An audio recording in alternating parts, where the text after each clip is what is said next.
Good evening. I'd like to call the Glendora Unified School District Board of Education meeting to order at 7 p.m. Again, I'd like to welcome you here. Please join me in the Pledge of Allegiance. Ready, begin. I pledge allegiance to the flag of the United States of America and to the republic for which it stands, one nation under God, indivisible, with liberty and justice for all.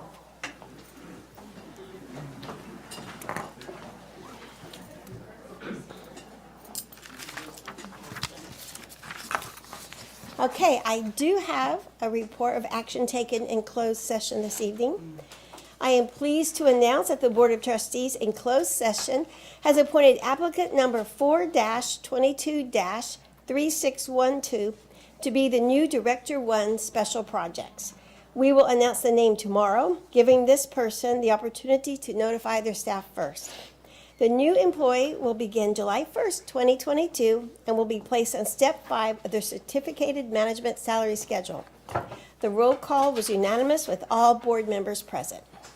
I'm also pleased to announce that the Board of Trustees in closed session has appointed applicant number 3-22-5922 to be the new Sandburg Middle School principal.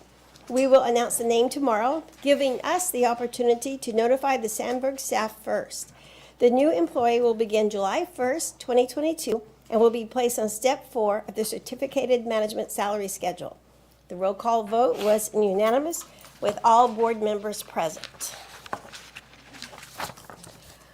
Okay. I need a motion to adopt the agenda, please. Thank you, Dr. Fernando. Seconded. Thank you, Ms. Borg. All in favor, say aye. Aye. Aye. Okay, the agenda is adopted as presented.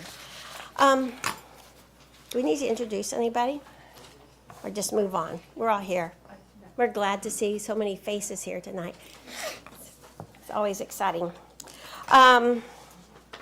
So board recognition. The CSEY recipients presented by Dr. DeGrazia.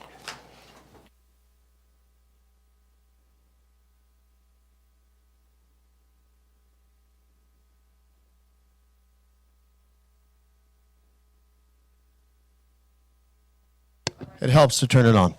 Yeah, there you go. It's my distinguished honor to present to you the California School Employees of the Year for the second straight year here for the district. These are LACO, LA County Office of Education awards for our district. We had 6 recipients. 3 are with us tonight, but I'd like to announce all 6 for you so that you are aware of who the 6 are. We had 6 winners. 2 went on to win at the county level and will be considered for state level recognition and competition. The 6 are in technical services, Kellen Koch, our IT senior analyst. Let's congratulate Kellen.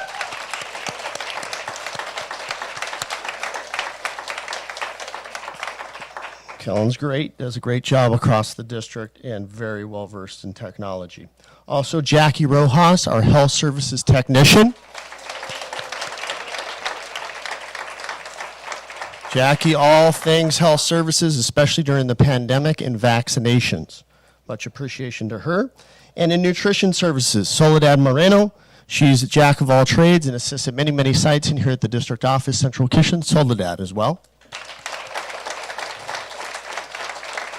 Now join me in bringing up to the microphone. I'll choose them one at a time here. Juan Carlos Monjaraz, custodian extraordinaire.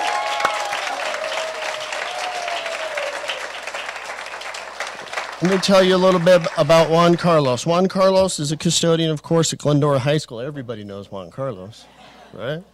So smiling, so friendly. He's been in GUSD for nearly 20 years. His care for the campus and its entire community, especially its people, is second to none, right? While filling in wherever there is a need at a moment's notice, and he is to be commended. Okay? He takes pride in the school and the community. He is simply one of the best custodians and people you'll ever meet. Juan Carlos.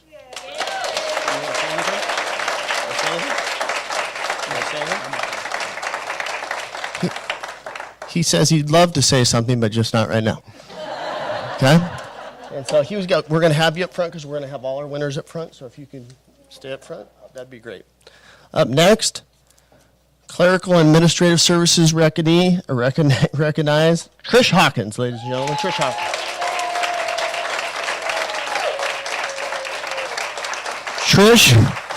Trish is simply outstanding. She's a Senior Administrative Secretary in our Educational Services Department.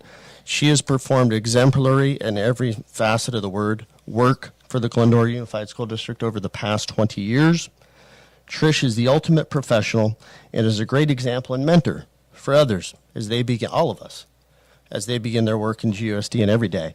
In addition, Trish is the past recipient, 2014, of the Classified School Employee of the Year for the entire district. Trish Hawkins, ladies and gentlemen. Trish. You want to speak? All right. And last but not least, we had two representatives, Kellen Koch and this next person who won at the county level and are moving on to the state recognition, our paraprofessional, Kim Fagan, here at Sellers.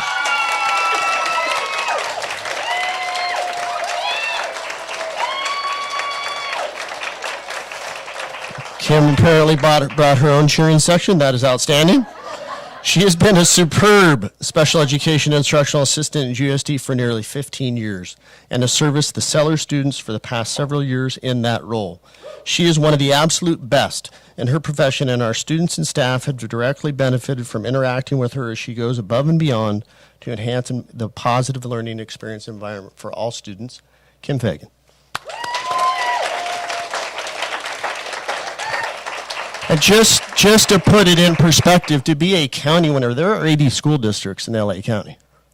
So if each of them submitted a representative, of course, in these areas, amongst that many folks to win at the county level, Kellen and Kim, ultra impressive. Congratulations to all of our winners. I think the board would like to take a picture with the three that are here this evening. So stand tight. I know, Juan Carlos, you especially like this part. So hang tight, hang loose. It's going to be fun.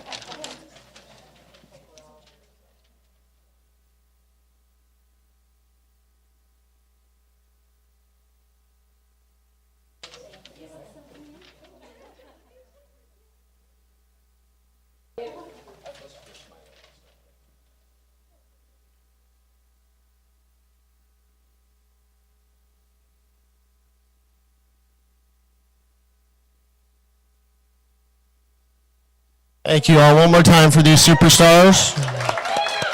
Thank you all.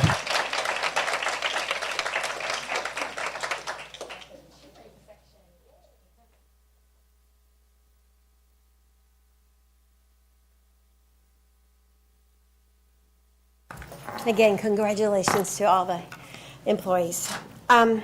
Let's see.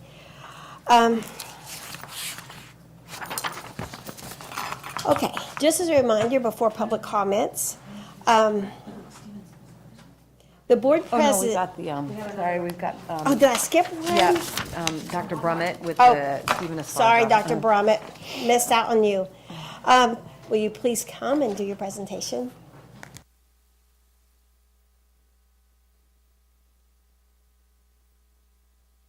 Good evening, Board of Trustees, Dr. De Leon, Executive Cabinet. Good to see you this evening. And congratulations to our CSEY winners. Special shout out, Juan Carlos, Glendora High School. And to all of our winners, of course, in the district. So each year, the San Gabriel Valley ROP Education Foundation awards scholarships to deserving seniors who've completed an ROP CTE pathway at one of its partner high schools. ROP teachers, and in this instance, Mr. Terry Wall, nominate students who they feel are deserving of such an award. The San Gabriel Valley ROP Scholarship Committee carefully reviewed student submissions before selecting the winners. Please join me in congratulating Glendora High School's Stephen Esparza, who was awarded a scholarship for his excellent work in system programming for robotics. Congratulations, Stephen.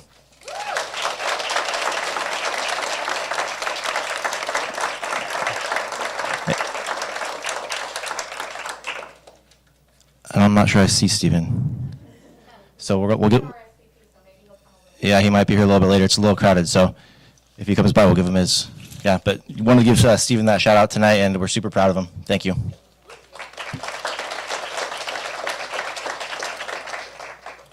Thank you, Dr. Brummett. Okay, now I will read the statement from the board president. The board president shall not permit any disturbance or willful interruption of board meetings. The persistent disruption by an individual or group shall be grounds for the president to terminate the privilege of addressing the board. And that was Government Board Bylaw 9323. This is Government Code 54957.9.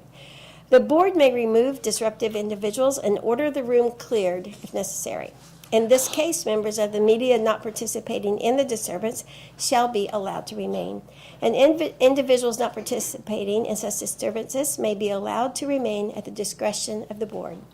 When the room is ordered cleared due to a disturbance, further board proceedings shall concern only matters appearing on the agenda. In the event that any meeting is willfully interrupted by a group or groups of persons so as to render the orderly conduct of such meetings unfeasible, an order cannot be restored by the removal of individuals who are willfully interrupting the meeting. The members of the legislative body conducting the meeting may order the meeting room cleared and continue in session.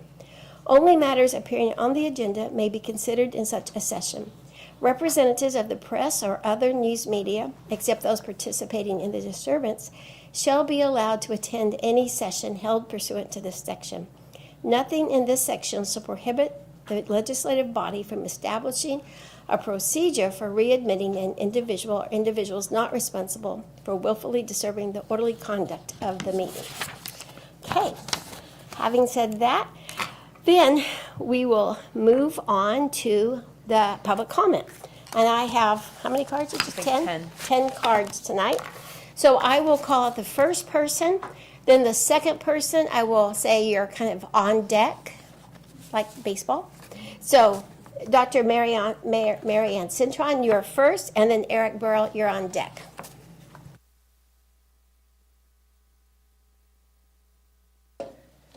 Three minutes. Hi, welcome. It's good to meet all you guys. Some of you who don't know me, I want to introduce myself as a parent of Glendora students who graduated. Two children graduated Glendora High School, and I used to work with Dominic DeGrazia in 2001. And I'm coming tonight as a parent, and I want to just say that Chino Hills School Board has come together, written and signed a resolution opposing Assembly Bill 2223, which allows parents to kill their babies after 28 days. It's pretty shocking. I don't even know if you know about this bill, but many people are not even aware of it, and I'd love to be a spokesperson to help you keep informed of what our legislators are doing to destroy the families and kill babies. I can't believe we're actually experiencing this in our lifetime, but it's a reality. And I'm asking the Glendora School Board to come together, as well as Chino Hills, write a resolution and stand together, letting our legislators know that the Glendora School Board is against Assembly Bill 2223. I know our school board loves children, and we're all for life, and this would make a powerful statement to our legislators in Sacramento. I have a fact sheet from 4 attorneys, from the Alliance Defending Freedom, from the American Center for Law and Justice, from the American United for Life, and the National Center for Law and Policy. And if you don't know what AB 2223 stands for, it shields a mother and anyone from helping her, It would shield a mother and anyone helping her from civil or criminal charges, acts or omissions related to a pregnancy, including a miscarriage, stillbirth, abortion, or perinatal death. And perinatal death is 6 months to 1 month after the baby's been delivered.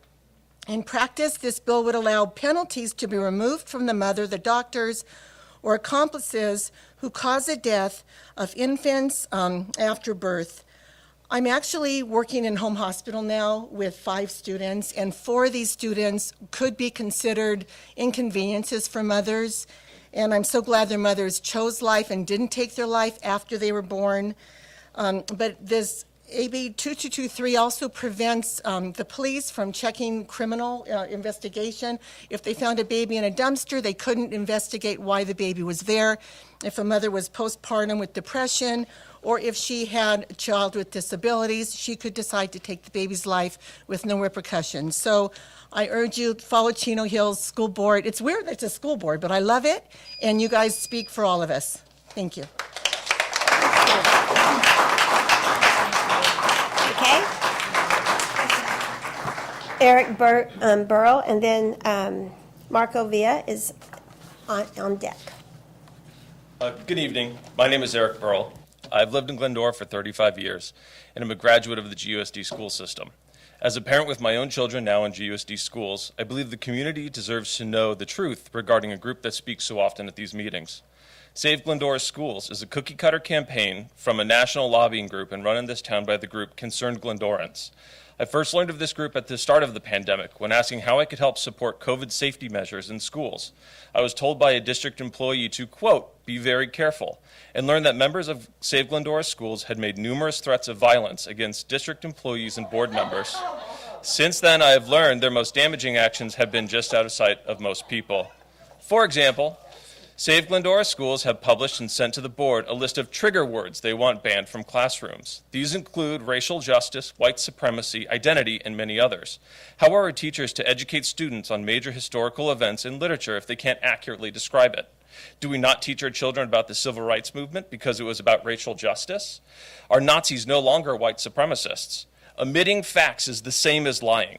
We owe our students the truth in its entirety so they can know and understand the world around them. Another talking point is curriculum transparency, but that already exists. Curriculums and content standards are available online with the state, and textbooks can be reviewed with the district. What they really mean was evident when Save Glendora Schools demanded a plan from the district as to how they can monitor teachers inside of their classrooms. That's not transparency. That is a bold-faced attempt at censorship and control. I would compare it to the book 1984, but that might not be taught under their rule because it's about inequality, power structures, and oppression, all trigger words on their list that cannot be discussed in a classroom. Save Glendora Schools also recently screened a documentary that sought to inform people, and I quote from the description of the film, on the corrupting influence of teachers' unions and the vital importance of removing them from our schools. Our teachers are our greatest community resource. They deserve our support and admiration, not lip service to their face while secretly trying to dismantle their collective bargaining behind their back. I know how proud this community is of our schools, teachers, and students. I fear this group of extremists and any candidates they endorse threaten all the work that has gotten us to be one of the top districts in this area. If they get their way, it will harm our district's ability to attract talented people, our teachers' ability to do their jobs, and our students' ability to learn. Our students will suffer for it. Thank you.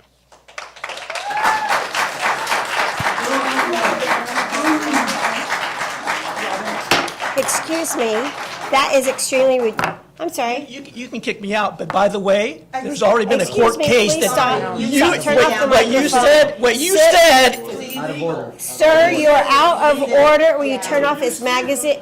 Turn off the microphone, please, and sit down right now. Thank you.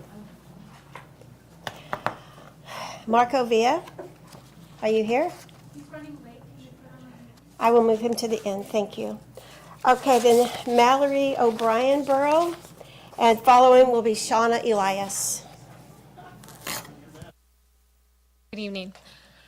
My name is Mallory O'Brien Burrell. I've been a Glendora resident for over 30 years. I graduated from GHS and moved back to Glendora with my husband to raise our two kids who are GUSD students as well.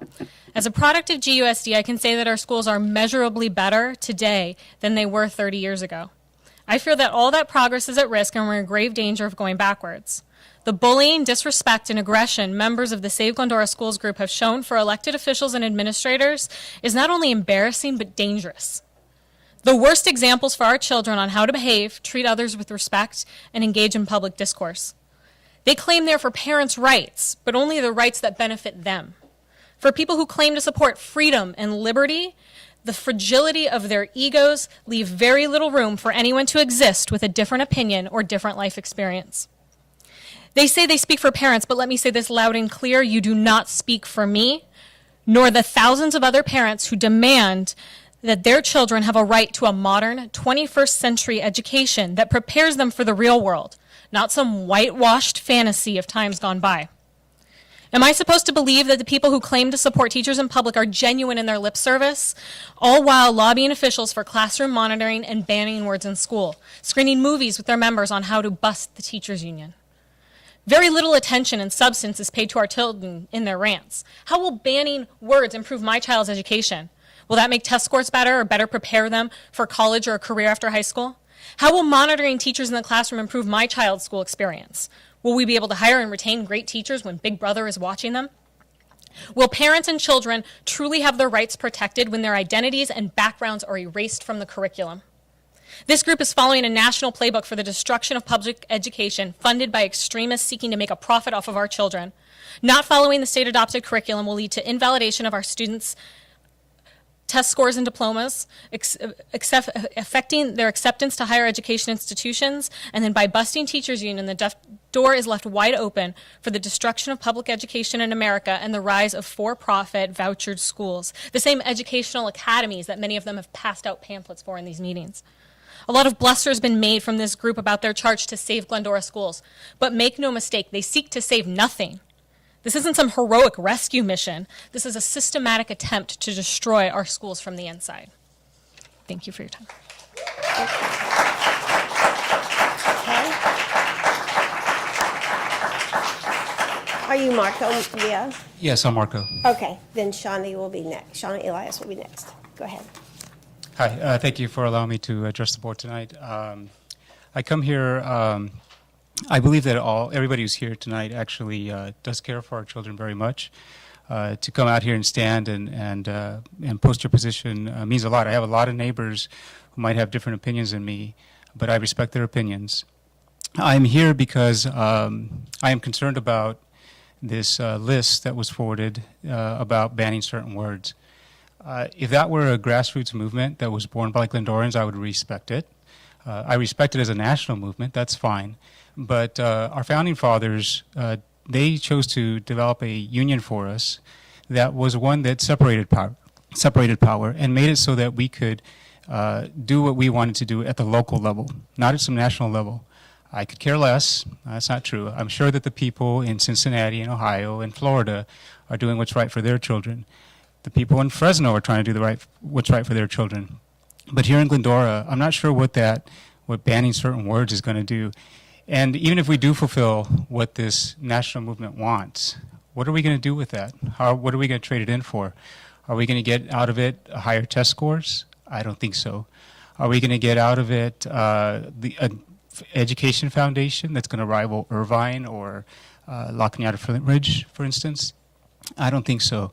So I think that what we ought to do is have a movement that's internal here that seeks to do that seeks to bring to Glendora the top teachers, that seeks a way to maybe up their pay if that's what we need to do that. I would rather spend time and effort and money in doing that so that we can bring a better quality education for our children. And I know that it's not all about pay, okay? I know that that's not going to give you fancier teachers or better teachers. And it's probably not going to up your test scores. Money doesn't answer everything. But for me, what I'm opposed to is any kind of national movement that we're trying to follow for something that is very, very local to us. And that's all I really have to say. Thank you.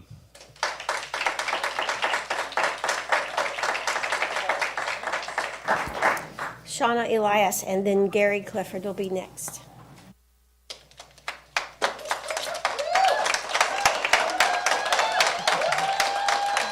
Good evening. My name is Shauna Elias, and I am a mother of 2 young children here in Glendora. I am here this evening speaking on behalf of parents and community members to express concern over what is happening with GUSD. Over the past 2 years, I have watched the growing disconnect between the individuals on this dais and a large portion of our community. While there are many different issues that have been raised, the common thread is an underlying sense that this board simply does not care. I've watched twice a month for nearly 2 years as parents and members of the community have voiced their concern and frustration to this board, only to have those concerns fall on deaf ears. For me, the varying issues are secondary to the fact that it feels as though you are not listening. This culminated several weeks ago when this board announced that you had hired a consultant to conduct a listening tour with the community. Nearly $20,000 of our district's money has been allocated to hire an individual to do the very thing our board members are elected to do. While I believe many of you have been appointed, not elected, you have an obligation to fulfill that duty nonetheless. According to our bylaws, the role of the GUSD Board of Education is as follows. The governing board has been elected by the community to provide leadership and citizen oversight of the district. The board shall ensure that the district is responsive to the values, beliefs, and priorities of the community. And I'll repeat that for anyone that didn't hear it. The board shall ensure that the district is responsive to the values and beliefs and priorities of the community. I have no doubt that you are all lovely people. I hold no ill will toward any of you, but it is clear to me that our district deserves more than many of you are capable of providing. While I may not have a professional background in education, I am a mom, and I am in the trenches every day when it comes to the well-being of my kids, and I can no longer stand by and watch the unraveling of our district and do nothing about it. Our community deserves someone who will listen to their concerns. Parents of all political affiliations, teachers, and the community deserve to know that there is an individual on our board who actually hears them and who is responsive to their concerns. I intend to be that person. I am hereby announcing my candidacy for the GUSD Board of Education for Trustee Area 2. Thank you.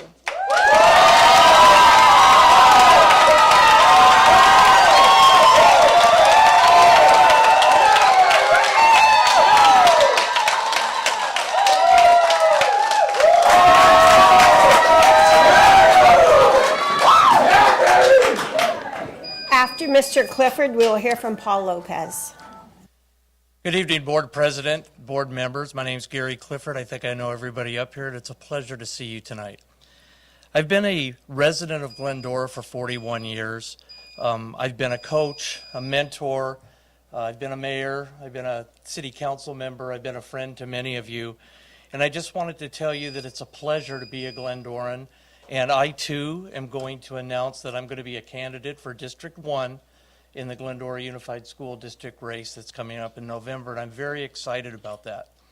I also want you to recall that at one point in time I stood before you when there was a vacancy on the board, and I asked to be appointed to the board, and I wasn't at that time, and I understand it, but I've had a favor for the school district since I've been in this city, as you know. I wanted to let you know that Linda and I were married here. We raised our kids here. All of our children attended this school, many with some of you. Now my grandchildren are starting the school also. And I've been intimately involved in this district for over 30 years. Certainly as a business person, I've worked to save hundreds of thousands of dollars for the district so they can spend money on other things. I've worked as an elected official to be collaborative. And what I'd like to do is be elected on this board to listen to the people of Glendora and bring back educational leadership in action. I'd like to help re-empower parents to be inclusive in their children's education. I'd like to help facilitate curriculum that makes sense to our community. I'd like to collaborate with all of the city and county officials in this area for synergies that can work to make this district even greater than it already is. And I really want to return back to the traditional values that my children had. They turned out wonderful, and much of that had to do with this very district.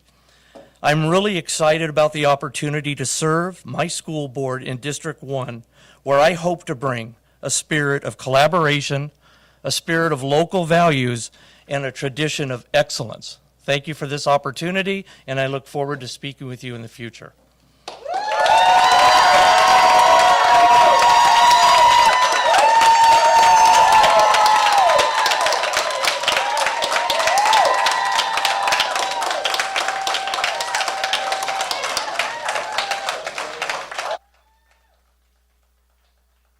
Okay, Paul Lopez is next, and after him will be Nicole Bliss.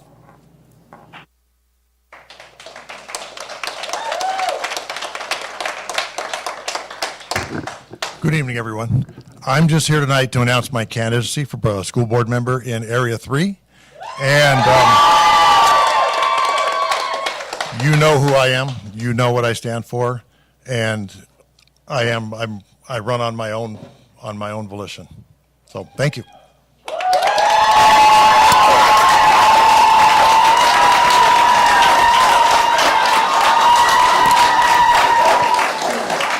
Okay. After Nicole Bliss will be Victoria Gonzalez. All right, good evening, and thank you for this time to speak. I'm here to ask that we get the community, board, and district, or that we ask them to not get distracted by noise and instead focus on making the education and preparation of our kids top priority. Requests to provide parents with all lesson plans, materials, and handouts is unnecessary. The standards the children learn are freely available anytime online at the California Department of Education website. Oh, excuse me. Teachers go to school for many years to become proficient in their fields. Assuming someone who hasn't done this work is a better judge of what and how kids should learn is insulting to teachers and very naive. Look at what your kids bring home. Make time to talk to the teacher. Ask to see the textbooks. These are all things parents have always been able to do. For sensitive content, like sexual health education, every parent gets communication about this in advance with the option to opt out. The same with the California Healthy Kids Survey. Parents get communication and can opt their kids out of that as well. Stop claiming kids are being taught sensitive information and given surveys without parent consent. Stop wasting everyone's time asking for things that are already happening and are already available. This time needs to be spent on being able to bring in programs and teachers who can provide a variety of relevant and vigorous coursework in order for our kids to be better prepared for life after K-12 education. We cannot ask our teachers to teach things how we taught them in the past. The world is moving ahead and ever-changing, and this mindset will only put our kids in a position to be unprepared for life after K-12 education. Education needs to grow and change as the world does in order to do best by our kids. The job to keep up with these changes lies with educators and is part of their ongoing professional development. So instead, let's take time and money to make sure that is done well. This ensures our kids have the best educational providers in their classroom, and this ensures they will be prepared. Thank you. Okay, Victoria Gonzalez, and then Jean Lopez. It's been a while. I'm here, not here for either side of what's going on tonight, but, I have to respond to that. Request to provide list of books and curriculum is unnecessary. I'm actually here for the exact opposite because I was aware. Can you hear me now? Oh, is it off? Hello? Okay. Is this better?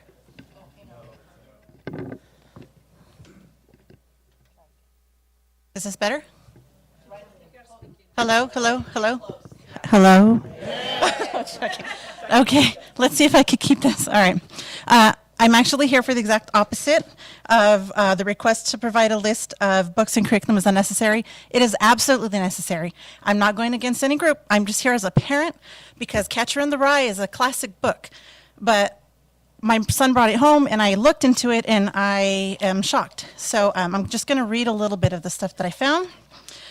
It talks about prostitutes, sex, depression, suicide, teachers making sexual advances on students, mocks Jesus, the disciples, and religion, and it talks about a school shooting. And let me just read you from the book, just so you know. So one part says, I saw a guy, a gray-haired, very distinguished-looking guy with only his shorts on doing something you wouldn't believe me if I told you. I'm not going to go into details. I saw a man and a woman squirting water out of their mouths at each other. Anyway, first he'd take a swallow and squirt all over her. Then she did it to him. They took turns. For God's sakes, you should have seen them. I'm skipping over details because it's very inappropriate. The hotel was lousy with perverts. I was probably the only normal bastard in the whole place. That girl was getting water squirted all over her face. She was pretty good looking. I mean, that's my trouble. In my mind, I'm probably the biggest sex maniac you ever saw. Okay? When I opened the door, this prostitute was there. Come in, won't you, I said. I was getting more and more nonchalant as it went along. She crossed her legs and started jiggling one foot up and down. She was around my age. She stood up, pulled her dress over her head. I certainly felt peculiar when she did that. I mean, she did it all of a sudden. It goes into detail how she sits on his lap and tries to arouse him. This is in the book that my son is reading. This talks about, and this is a 17-year-old. This book says it's for kids ages 14 years and up. I mean, if you guys want your kids reading that, go for it. But I think this stuff should have been made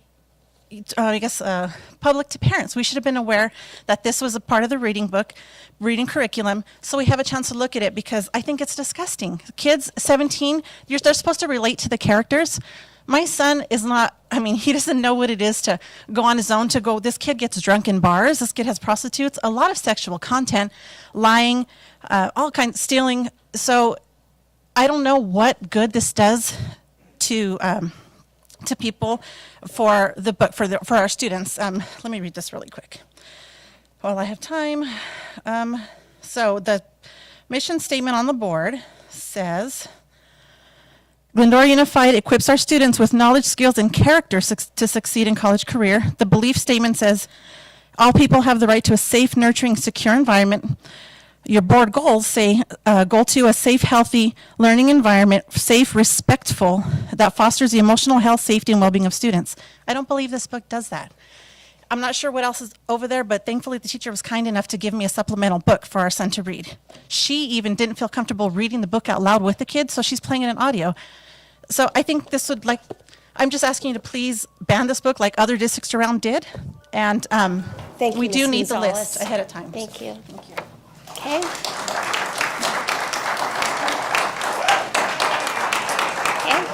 Jean Lopez.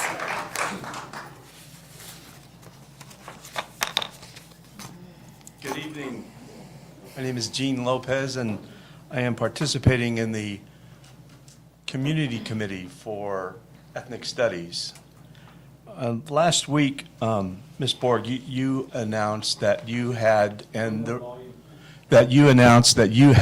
rest of the board of directors had jigsawed the model curriculum, and I appreciate that you took a look at that.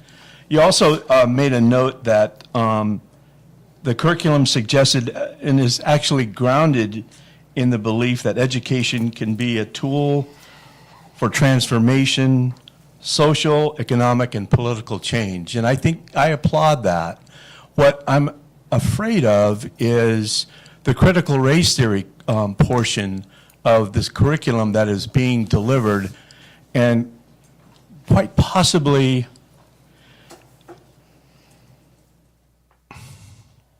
moved forward after these committees deliver their findings to you.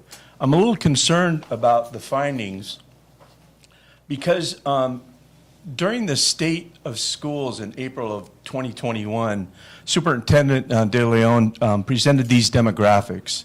At that time, there were 7,116 students, of which 45.4 were Hispanic, 35.9% were white, 9.6 are Asian, 5.3 are 2 or more races.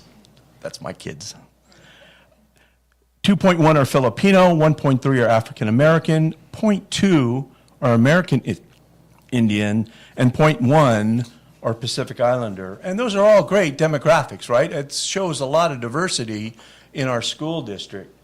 And part of the model curriculum that was delivered by the California Board of Education stated to the effect that the district should have committees made up of their communities.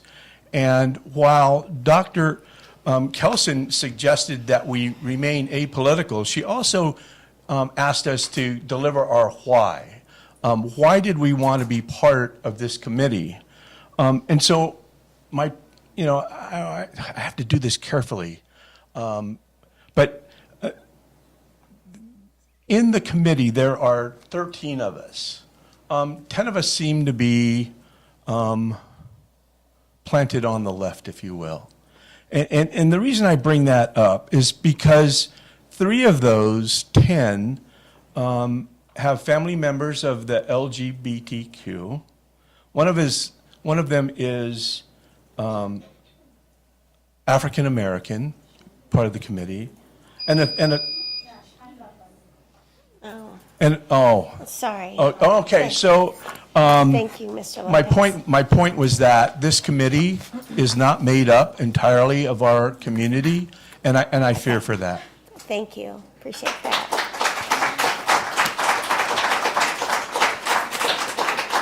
Okay. We'd like to thank all those who spoke tonight and shared your opinions with us. We will now move on to our student report. Nadia?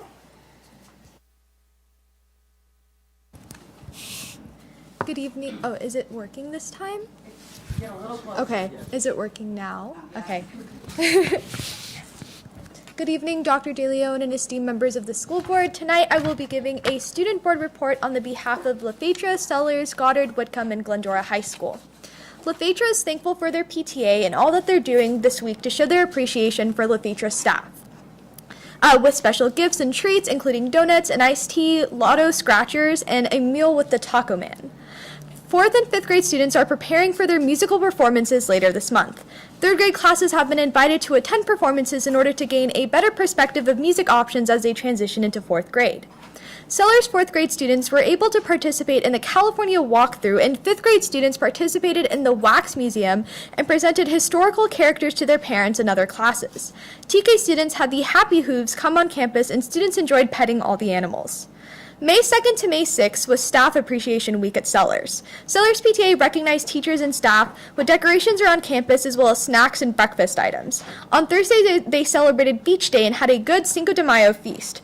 Friday, PTA delivered a wonderful box sandwich lunch from Mike's Deli. Staff thoroughly enjoyed the week.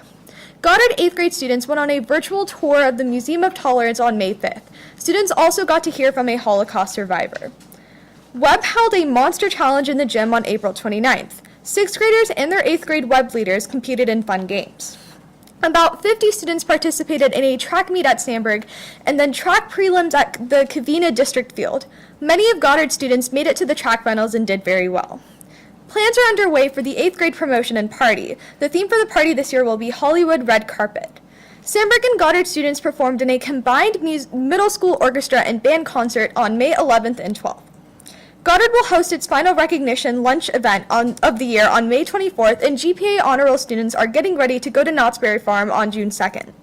Whitcomb students finished up CASP testing this past week. They're really focused at this point on seniors and getting them ready for graduation. And after 2 years of holding graduation on campus due to health concerns, they are back to Citrus College this year. Whitcomb would also like to give a special shout out to Melissa Gurman for being selected as the Whitcomb High School Hope Award winner for this year. This is a great honor and well-deserved for all that she does for the school. At Glendora High School, Club Grub Day took place on April 28th that featured booths with snacks from participating clubs, NAMI Healthy Minds, Christian Club, Relief for Research, Mountain Biking Club, and ASB as well, who sold boba. Grad night permission slips are due by May 11th, and on May 20th, seniors will have the chance to visit Magic Mountain as a graduating class altogether. ASB is giving out free bubbles and pop-it keychains in the pavilion during lunch on May 12th. The Powder Puff game takes place on May 13th, where junior and senior girls will compete in tag football. It starts at 6:30 p.m. at Pompey Park.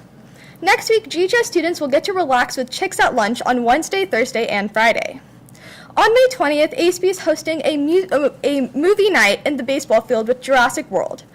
Students will bring their own chairs and dinner, and popcorn and candy will be available as well. GHS show choirs will perform their spring concert, You Can't Stop the Beat, on May 14th at 7 p.m. in the Event Center. Tickets can be purchased online at ghschoirs.com. The Jazz Under the Stars concert performed by the Jazz Band will take place on May 13th at 7 p.m. at Glenkirk Church. Congratulations to boys varsity swim for winning league at Mount Sac, and to all the boys and girls who made it to CIF, as well as many members of the track and field team who made it to CIF as well. Selected GHS students took part in the listening tour meeting on May 5th and had the opportunity to give feedback on how they're feeling about the school, and we're looking forward to see what positive change comes as a result. ASP class interviews were conducted last week for all interested students, and our next year's activities and spirit classes will be announced later this week. And finally, AP testing began last week and will continue through this week. Thank you.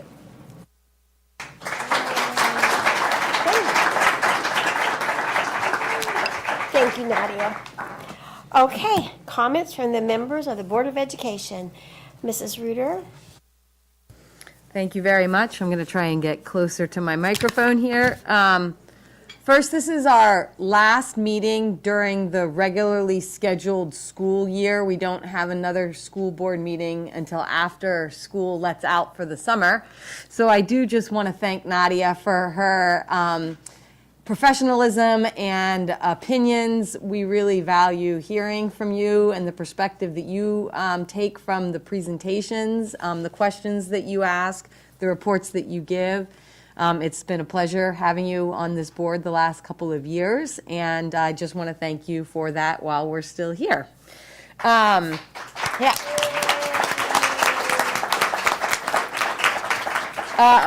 The next thing I want to talk about is I know we were all a little surprised and then sort of surprised again by the updated mask exposure. Thank you. That the LA Department of Public Health put out last week. We do apologize that it changed 2 days in a row, but that's how we had forgotten that that's what the LA Department of Public Health likes to do. We had sort of gotten used to living our life in a more casual manner and forgot that they like to make abrupt changes that way. So I believe Dr. De Leon is going to mention the updated exposure rules in her presentation, but I just want to talk about how we're in the home stretch of about a month left of school with a lot of fun activities that are scheduled between now and the end of the school year for our students. They missed out on a lot of those activities for the last couple of years. Maybe we're able to do some sort of abbreviated version last year, but I know everybody's really looking forward to those activities as we get towards the end of school. And we don't want them disrupted at all. We want them to be able to go forward the way that these kids want them to go forward, the way their families want them to go forward, the teachers and staff. Everybody is looking forward to a celebration at the end of the year. So I'm just going to beg for personal responsibility as it comes to this next spread or this next wave of Omicron that we're seeing right now. I'm very grateful to Glendora Unified School District for the amount of tests that they have been handing out. Hopefully you've been stockpiling them or using them, and if your kid has a sniffle or a sore throat or whatever the case might be, that quick little 15-minute test will help ensure that the least amount of kids are impacted this way. If we're all testing regularly and being responsible and staying home for a couple of days if need be, then these activities get to go ahead as scheduled. We're going to have another drive-through test pickup on Thursday, I believe from 2 to 4. You'll correct me if I'm wrong, here at the district office. I do know that nurses' offices have or have had, maybe they need to be replenished. They have them, so students can go into their nurse's office and request, can they get, is it a test per student? A box, 2 tests? The nurse's office actually has singleton tests, and the nurse will test them right there. Okay, okay, so thank you for that clarification. They can take a test right then and there. And then we'll have the drive-through where we'll be handing out the 2 kit boxes again. So I just really want to encourage everyone to, we don't want to put these masks back on. We don't want to have to do this stuff, but what we do want to do is make sure that our kids do get the experience that we all want them to have. And so please, I ask you for the personal responsibility of testing frequently when you can, And if you come up positive, it's awful. It's a pain and it's an inconvenience, but please keep your kid home for the required days so that we can go ahead and enjoy the rest of the year. I want to thank all of our teachers and support staff, everyone, for their commitment to our kids this whole year. Again, we won't have a regularly scheduled meeting before the school year is over. I want to thank families. It has been a lot of ups and downs, a lot of changes like we experienced just last week with the new mask guidance this way. And if we just continue to put the kids first this way, then we can finish strong and hopefully continue to have even a more normal year, or whatever the new normal looks like moving forward as we move into next school year. Thank you. Thank you, Mrs. Reeder. Ms. Board? Thank you, Mrs. Merkley. Again, welcome everyone. Nice to see you all out here. I am going to remark a little bit to some of the comments tonight. I heard words like disconnect and responsive and not listening. And I need you all to know that we listen, we hear everything, and because we can't answer it the way you'd like, doesn't mean we aren't listening and that we don't hear and we don't empathize. We are here for, I could read you a whole list of reasons what a school board does, what a school board does, and most importantly, it's safety of our kids. So we really take that very seriously and very importantly. And when you say words like disconnect, I'd like to know how. Because I can say lots of things. And unresponsive or responsive, how? The listening tour was instigated because, no, the school board members don't attend, administration does not attend, because parents don't feel comfortable talking about important issues, delicate issues, in front of a school board member. I'd love to go. I don't feel like I'm a threat. I've never felt that way, but Dr. De Leon has said, you don't even want to go to a teacher's meeting because they put you on a different level, and I respect that. So I respect handling it with a consultant who is trained to get the best out of people and to get things that we might not be able to get, their concerns and their sharing. There's been how many groups met already? About Probably 6 or 7 groups. 6 or 7 groups, and we've received input like, we're from a minority group that is afraid to go to a school event by ourselves. We go in pairs. That would have never happened if I would have been there or any of my colleagues. So there are things we can learn from this consultant, and that's why we've hired this consultant. This consultant has already spoken with teachers, I know, several of the minority groups that you might call, and students as well. Thank you. So I take offense to the fact that you think we don't listen, because honestly, I'm here with no mask on, my ears are wide open, I can't give you the answer you want, but I feel like I'm talking with doesn't matter. The committee, the Community Committee on Ethnic Studies was opened up to this entire community. Anyone could have signed up to participate as a community member on that committee. Now, again, we didn't do it. I wanted to be there, but I don't want to intimidate somebody by being there. So, how many people turned in applications? Dr. Kelson, do you know? I think it was 17, or was it 17 or 13?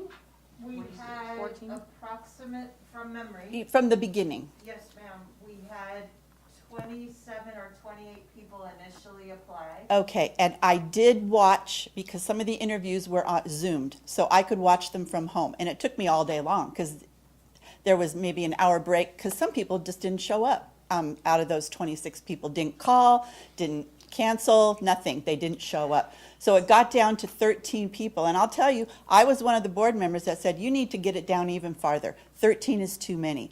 So we can't control who filled out those applications, how they represent our kids. Every parent got the notice to sign up, but we took all 13 people from that community that showed up for those interviews that day. So there was no under the carpet, no wool over your eyes, nothing. It's very, thank you, transparent. It's very transparent. I was invited to come to one of the meetings, and I might yet. And then back to chapter 3. of the curriculum. That title of that chapter says it is for teachers and administrators to hear background on ethnic studies, background on CRT. I was at church the other day, and I even heard background things from the Bible about things I didn't agree with, but it's background, and I learned it from reading a book and being told that you learn, and so you don't make the same mistakes again. CRT is for teachers to know, not for students to read, but teachers need to know the background of the curriculum they are teaching, no matter if it's math, social science, language arts, you name it. As a teacher, I wanted to be prepared for questions my students asked so that I might direct them in the right direction. Hopefully that they would think critically about a situation and learn for themselves what they want to believe and what they don't want to believe. We have teachers who are highly professional, and they do not, I would say 90, sure there's going to be somebody out there that says the wrong thing, but we're doing the best we can. I'm doing the best I can here. Am I right all the time? I would like to think that. I know I'm not. I'm told that quite often. Doing the best I can, and our kids deserve the best. And this board has provided lots of transparency and lots of questions that I can't answer because there's no evidence. Teachers are not happy. Tell me why. Tell them to come and talk to me. I have yet to have one teacher email me, want to meet with me, fill out a complaint form that the district has complaint forms. I'm not saying they're all happy, but I'm saying no one's coming and talking about it and giving me evidence so that I can actually act on something.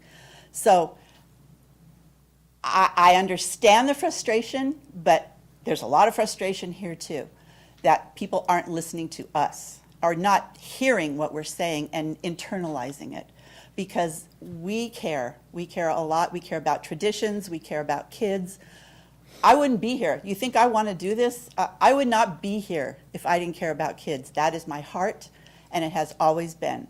So that's all I have to say tonight. I hope if you have questions, my email's on the district website. Please email me with any questions. If I don't have the answers, I've got lots of resources here that I can get you the correct answers. I want to clear up misinformation.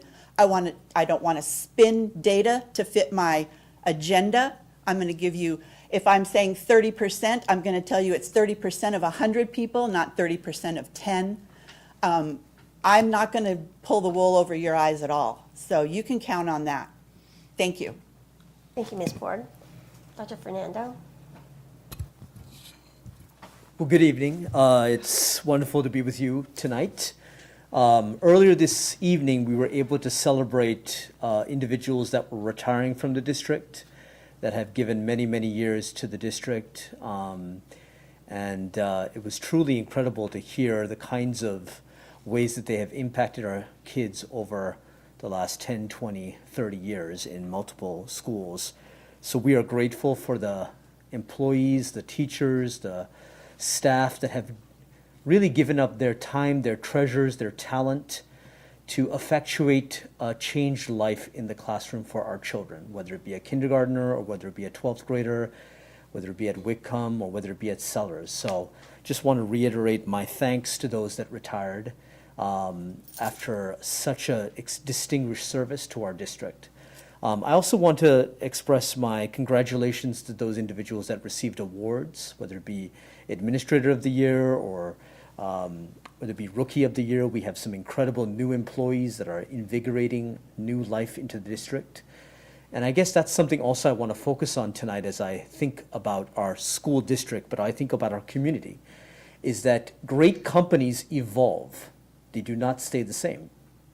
And in the same way, our community needs to continue to evolve based on who our community is, not who our community was. And I think it's great that we have an evolving community, that we have a community that is actually not static, that our beliefs, our perspectives, our understanding of location, social location, our understanding of who we are and who we have been, our understanding of history, both of the state, of this country, that it continues to evolve. Because what is that? That is called a democratic society. And as public individuals that are involved with public education, I would hope that we are engaged in the civil society building of our community. And that opens up the door to differences of opinion. And I hope as we continue during this time, especially as we enter into November, that we actually exemplify what we want to see in our children when they become our age. So the ways that we talk to each other, the ways that we engage each other, the ways that we critique each other's opinions, but not each other's personhood, that actually is the definition of education, but it also should be the definition of Glendora, so that an evolving community actually attracts other sorts of people to come into it, to bring new life into it, because of the ways that we disagree with each other and we engage each other. So I think that is the testament of a true community. It is actually the testament to a great organization as well, that as we continue to evolve and change and deal with the shifting realities of a post-pandemic world, that we do so with grace, with humility, and with class.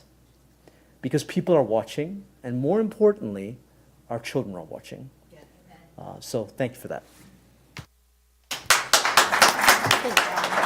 Mr. Ellenson?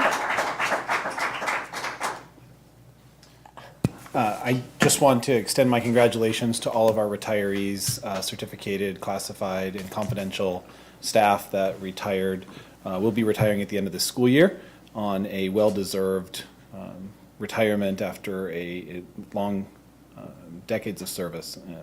Quite a lot of years when you add them all up together, right, Dr. DeGrazia? I also want to thank Nadia for serving as our student board representative. You did an outstanding job during a very difficult year, so thank you. That's all. Thank you. Again, Nadia, thank you. It's been great having you here. I assume you're not coming next year? Are you graduating? No. No, I just can't serve another term. Oh, man. She's turned out. Nice. Okay. Just a couple of things. One, again, the retirees.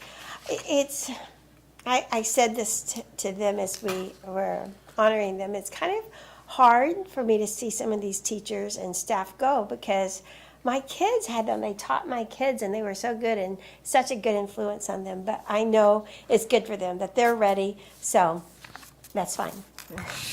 Sort of. Okay. One is I also want to recognize and tell you about Ms. Moncayo at Sandburg. You've heard about the Helpful Honda people? Well, she was chosen last week. She was on Channel 7, I think. And she got how many iPads and digital cameras and $5,000 worth of stuff. So congratulations to Mrs. Moncayo. That is just amazing. Also, I just have to say, Dr. Fernando, you always have good remarks. They're always thoughtful and deep, and I just you know, I appreciate them. Thank you. You bring a great thing. What? And not emotional, like some of us get. You did a great job. Okay. I think that is all of my remarks. So we will go on to our superintendent's report. Dr. De Leon? Thank you, Trustee Merkley, board members, staff, community. Thank you all for coming out this evening. I just have a couple items tonight. I think first and foremost, I do want to thank and recognize our 16 retirees and all of their years of service to our district. It was incredible. Now, I don't know why, luck of the draw, we got mostly kindergarten teachers, but it was just an amazing event today, and so great to see them with their family, their spouses. We don't always get to meet spouses and children and whatnot, so that was incredible. And again, thank them for their service, and also want to congratulate our employees of the year who were also recognized today. That was a great thing for them. We are very, very proud of our employees. We have some of the best that there are definitely out there. So really excited about that. Second thing I want to ask is, I think one more time for the record, because I don't think we got a clear, transparent, want to make sure it's all clear. Dr. Kelson, would you explain what the application process for the Ethnic Studies Curriculum Committee was, please? Because it was well advertised, and I just want to make sure everybody here understands the care meticulous care you took in ensuring it was a fair, well thought out, and comprehensive application process. Dr. Kelson. Thank you, Dr. De Leon. I'm looking at Mrs. Espino. Is my mic okay? I may have like to go to the podium. Sure. She could have found out. Dr. Kelson, she could have found out. We're good. Thank you. So we began the process of looking for members for the Community Committee on Ethnic Studies right after it was a fall board meeting. We announced the process. We opened applications. Initially, we had a shorter timeline than some community members were able to meet. So, in fact, little known, at their request, we extended the application time to allow an even broader representation of applicants. I believe there were 27 people who initially applied, and all of the paperwork is in files just for history's sake. We arranged 2 rounds of interviews. The first round was a presentation. Dr. Kelson, may I interrupt? Please. I just have a question. Sure. To clarify, it wasn't just fill out an application. Did they need to write an essay? Was that the beginning? They had some written responses that were based on the text of AB 101, a press release from the California Department of Education, and an article that Stanford published on the early results and impact of an ethnic studies course on student learning. So the application process required some brief reading and writing. And we had 27 people apply. There were a few among that 27 who did not complete the written portions. However, we decided as a team to grant those folks the first round of interviews at a minimum. All of the people who completed the application process were scheduled for an interview. It was actually a presentation first, please forgive me, and then a couple of weeks later, that same group of people who completed the application process were invited back for a second round interview with a selection panel. Important to let you know that some local organizations in the community of Glendora, represented, as it was explained to me, by all Glendora residents, were a part of the selection panel. And I am a non-voting participant facilitator. So at the end of the 2 days of both presentation and interview, the team opted to invite everyone who had completed the process to be part of the Community Committee on Ethnic Studies. I am open to answering any other questions you would like me to answer. Yes, Ms. Dr. Bork. Kelson, to your knowledge, how many other districts are inviting the community to participate in this curriculum process? I have not heard of one. And our team's commitment, I would say, there is tremendous interest in this process and in the process of understanding what it is, the new high school graduation requirements that the State Board of Education has passed would require of our students, and in other, as I'm listening to the committee members, in other graduation requirements as well. So we are on our second meeting, by the way, and the committee actually would like to meet again before we go into recess for summer. I'm going to do my very best to honor that request. And what is the charge of this committee?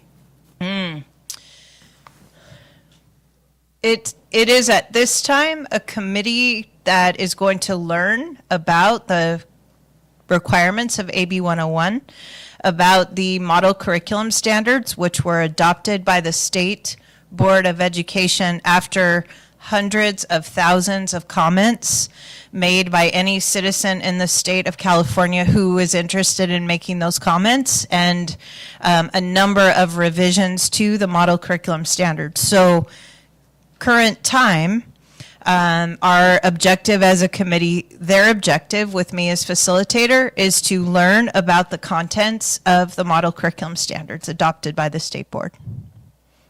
You're welcome. May I? Dr. Kelson, how many people, were there a number of people who did not show up for their or declined their interviews? Is that how we got from 27 to 13? Were there a number of people who declined their interviews? Yes, that is correct. And there is there is a high school student who applied and completed both interviews, who stated in her first presentation that she didn't want to be on the committee. She wanted instead to let the selection panel know why it was important to her. She was not identified by age as an initial applicant, and so she has been given a role as a special liaison. So she will sit with the Community Committee on Ethnic Studies, and once the high school and middle school student groups are formed, she will update those groups on the work of the Community Committee on Ethnic Studies. Teacher groups come together. That may be more than enough for one student, so we will have other students who are participating in various ways. A number have already volunteered and expressed their interest in learning about the work, and because we are a student-serving, student-facing organization, it is my commitment to inform them about the work and find ways to involve them as well. Thank you, Dr. Kelson. You're welcome. Okay, back to my report. As mentioned earlier by Trustee Reuter, last week was kind of a crazy week.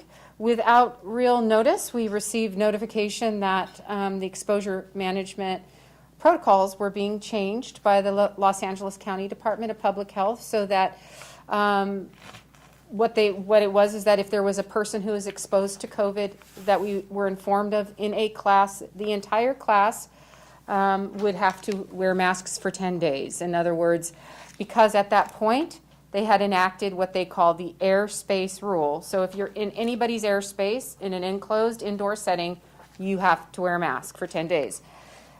We notified the community, and then the next day there was, I think, maybe several comments that were sent to the Department of Public Health, mostly because that is a particularly impossible kind of protocol to enforce at the secondary level, because any protocol that has to do with airspace, you're talking about 6 classes per child. So one exposure can equal about 160 to 170 kids who would then need to wear masks and nobody to track them. So it becomes unenforceable. So we put a hold on it the very next day. And then lo and behold, by Friday, so the original order came Wednesday, we put a hold on it because it was non-enforceable on Thursday to try to figure out a plan.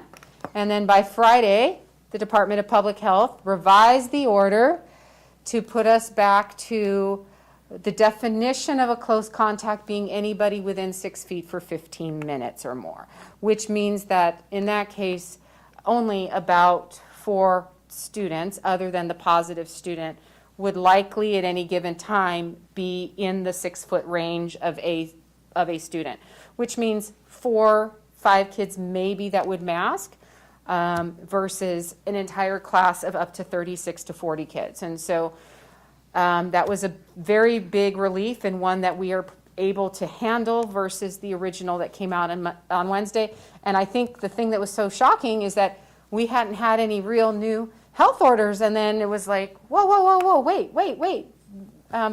So I think probably some feedback went to the Department of Public Health, and they heard that that would be really challenging at the secondary level, and they revised it. So, and I want to thank our principals and our staff who immediately went into action and made sure that our students were safe. And we've had very, very few positive cases in this district, so that's a good thing. It's a good thing, but we do want to make sure people are safe. And really, it's related to anybody who's positive or who's been exposed to a positive being in class and potentially exposing other kids. And so what I do know is that our students When they've been positive, most of the time, the majority of the time, their parents are keeping them home and never sending them to school.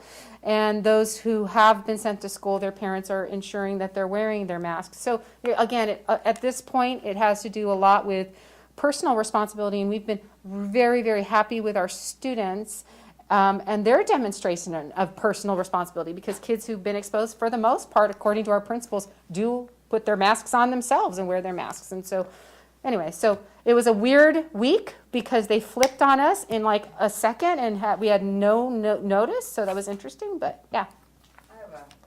How will parents be notified if their student would have been one of these 6 feet for 15 minutes? In an ideal situation, how will parents and how will students be notified if they need to do that? And for how long? Right, so it's 10 days. If the student is a close contact, there's a letter that goes home and or a phone call of the parents of the child who's determined to be a close contact. And that's basically what we've been doing all along. And then just letting the rest of the class know that there was somebody, but you'll be notified if you were a close contact. And so that way, that gives some relief to the rest of the parents to know that their child was not a close contact. So that's how we've been doing it. And we've had very, very few. So anyway, so we're happy about that. And so then any other questions about that? And then last but by no means least, and most importantly, we want to celebrate and thank our wonderful, inspirational, absolutely incredible role model of a student board representative, Miss Nadia Bashir.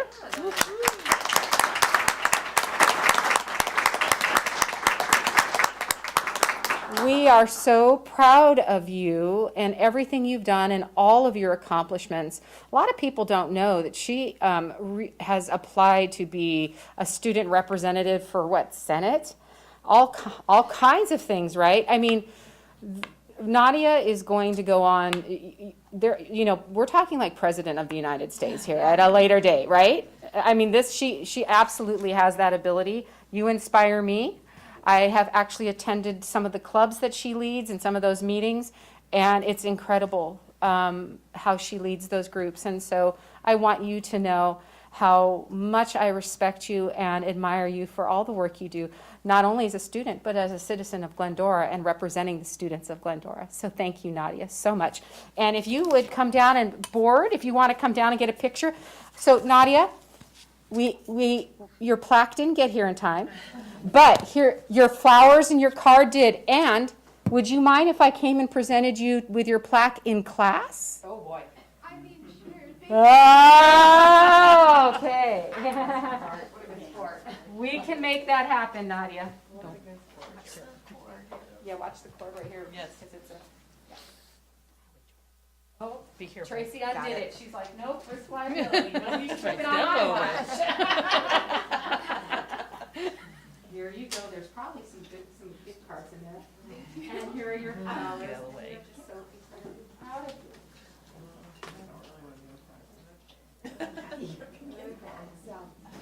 Oh, are we turning this way now? Okay. And if I could get you all to take 2 steps that way.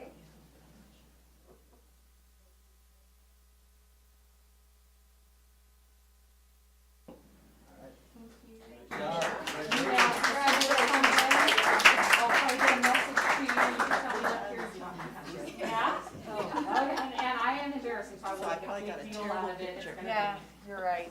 That was correct. That was correct guide, Trace. Thank you, Nadia. I'll miss you next year. Yeah. Oh my gosh, we will miss you next year. Are you sure you don't want to miss it? Are you going to pick your successor? Yeah. Okay, thank you, Dr. De Leon. You're most welcome. Now it's time for staff presentations. Our ROP Regional Outlook will be presented by Dr. Virginia Kelson and Dr. Maura Morabito.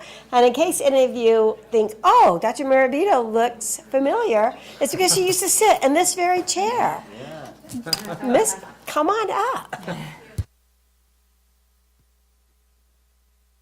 Good evening, trustees, esteemed cabinet colleagues, Dr. De Leon, and community.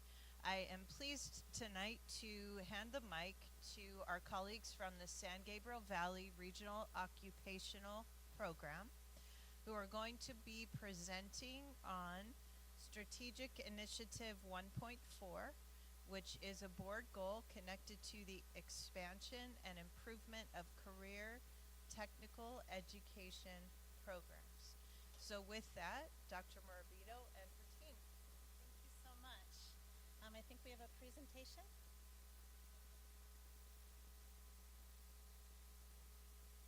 We'll try to get close here.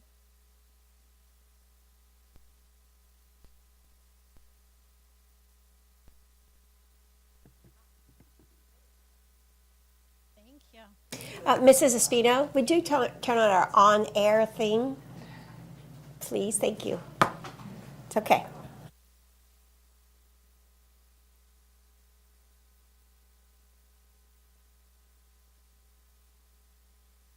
We okay? Let's go. Okay, thank you for having us here, board, superintendent, cabinet, and guests. We are really happy to be invited here tonight to share with you our programs and our outlook for the future. My name is Maura Mirabito, and I'm the superintendent for the San Gabriel Valley ROP. I am also happy to be here because I do have such a great love for Glendora, its communities, and its schools. I raised my children here, I taught ROP at the high school, and I was a board member here for a very short time. Now, even though I live in Upland, we've moved the ROP district offices to Glendora, so I still get to come to Glendora every day, and I just love it. I first worked for ROP from 2006 to 2012 as a teacher first and then as an administrator. I came back as superintendent in July of 2020. As you know, we have had our challenges, and I knew this well before I accepted the position. I am very proud to be a part of the reformation and restructuring of the San Gabriel Valley ROP. We have overhauled all departments with an eye to fiscal transparency, efficiency, and stabilization.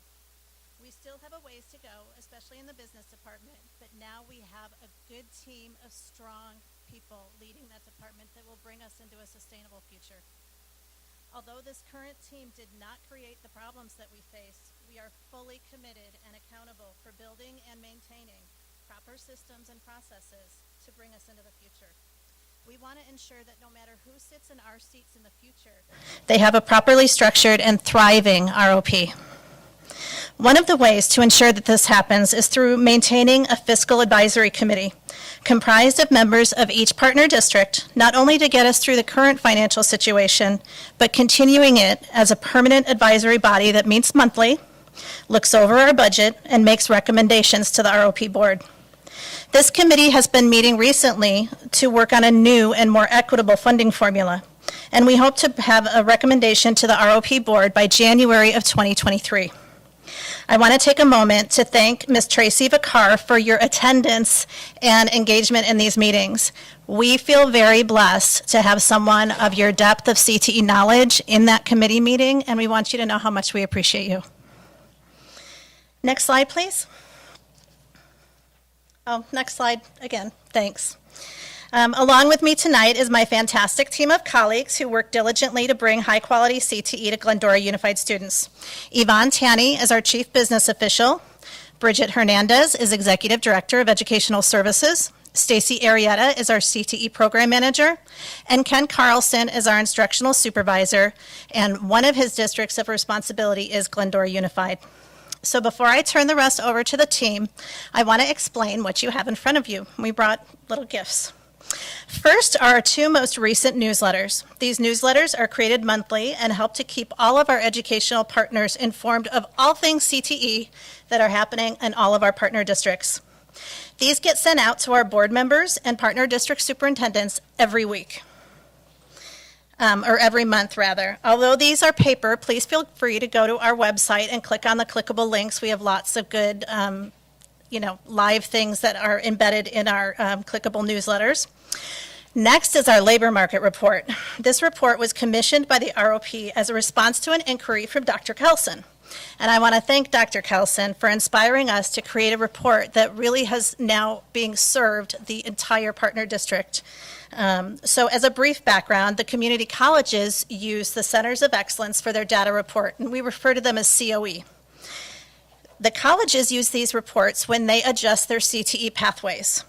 So I knew this having worked at the community college level as a dean. It's a very important piece of planning your CTE pathways and adjusting to lead students to high demand, high wage jobs. When I contacted the COE down here to fulfill Dr. Kelson's request, they said they did not offer the services to K-12s. So we then met with them and discussed the need for this project, finally contracting them to produce a report like what you have in front of you. They looked at our regional data and then they crosswalked it with each partner district CTE pathways. So all 7 districts have a section in there crosswalked with what you have at your high schools to what the regional needs are. And that's one piece of the puzzle of how we build CTE programs. So I think we can all agree that this is a fantastic and necessary tool as we move forward. And I want to thank Dr. Kelson for leading the charge on this because you really inspired us to get this going and make sure that we had this. So with that, next slide, please. I will turn it over to Bridget Hernandez, Executive Director.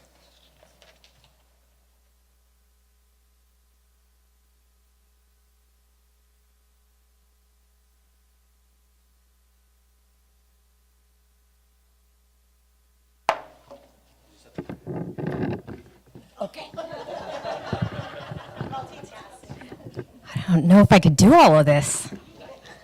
Okay, I'm going to try. Fix this mic first. I want to make sure I can use this. Okay, I can. Thank you. Perfect. I'll stand real close to it. And I have teacher voice, so we should be okay. Thank you, Dr. Morabito. Good evening. Before we get started this evening, I'd like to express gratitude to Dr. Kelson, Dr. Brummett, Mr. Letourneau, and Mr. Bondurant for their support and teamwork to complete the 2021 pathway audit, which we'll share in a few minutes. Let's take a few minutes to review the 2021 pathway audit. This will give us an idea and an opportunity to see where we started. So you can see here, these are our pathways that we offered in 2021 school year at Glendora High School. You'll see some variety in sectors by offering AME, IT, engineering and architecture, health science, and business and finance. Please note in 2021, health science and business pathways were incomplete pathways, so they contained only concentrators. Now let's take a look at the pathways that were offered at Whitcomb in 2021. You'll see public service and AME were both offered. And as you see, they're both incomplete pathways. You'll see one has a concentrator and one has a capstone. So it's really important to understand that in order to count a student as a completer on your data dashboard, they need to have 2 years in a designated pathway. Okay, so a concentrator and a capstone to complete. Now let's take a look at the summary and how we summarize the 2021 school year. We identified some areas of strength, and the majority of that we can see was at Glendora High School. You'll see that, articulation was pretty strong. We had 2 agreements there. One was at Citrus and one was at Mount Sac. And then we made some commitments to improvement, and that was to host our CTSO boot camp over the summer to provide CTE teachers, district and ROP, with the tools that they needed to become successful CTSO advisors. We also committed to facilitating professional development that focused on work-based learning. Lastly, we committed to cleaning up pathways to ensure a concentrator and capstone were being offered. So in summary, what we wanted to do was expand health science and medical technology by creating a complete pathway and incorporating a capstone. At Whitcomb specifically, we wanted to define the 2 pathways, graphic arts, multimedia, and administration of justice.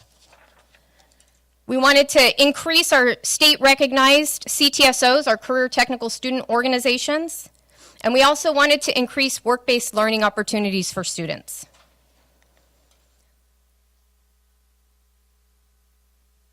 So let's take a look at GHS for 21-22 this year, our CTE pathways.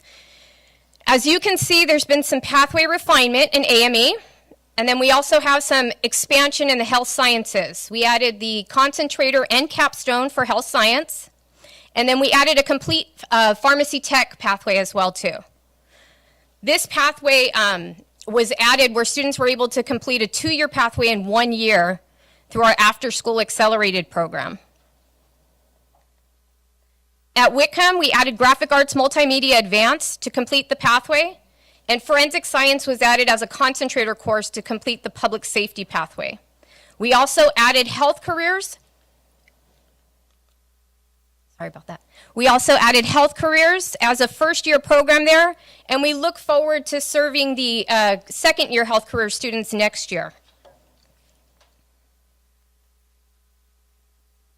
Okay, please keep in mind that this summary is not a complete pathway audit for 21-22. These are just some year-to-date summary notes.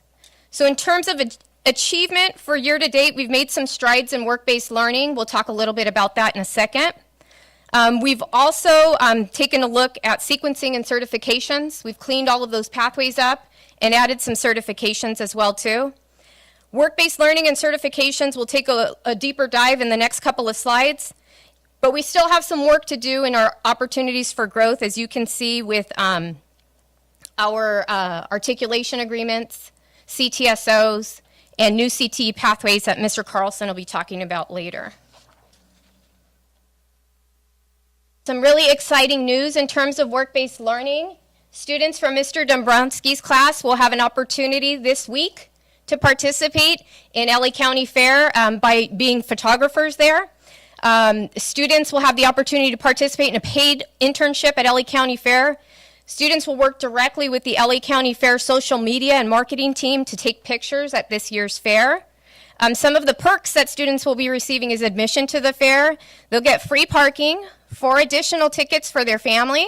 They'll also be receiving some fair bucks for food there because it's kind of expensive. And in addition to that, students will be receiving a $100 stipend for each shift that they work. So very cool for our students at Glendora High School. This is a great opportunity for students to add to their resume with an organization that's been around for 100 years. Next is CPR. This year, Glendora High School and Whitcomb seniors in our health science and public safety pathways completed CPR training and certification. These are critical work-based learning and practical life skills, and we're honored to be able to provide this opportunity for GUSD students.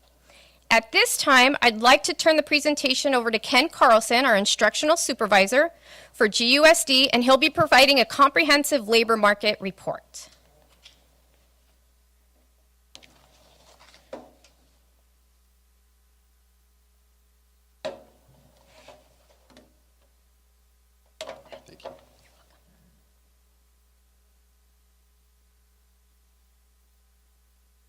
Let me see if I could raise this. Can you hear me?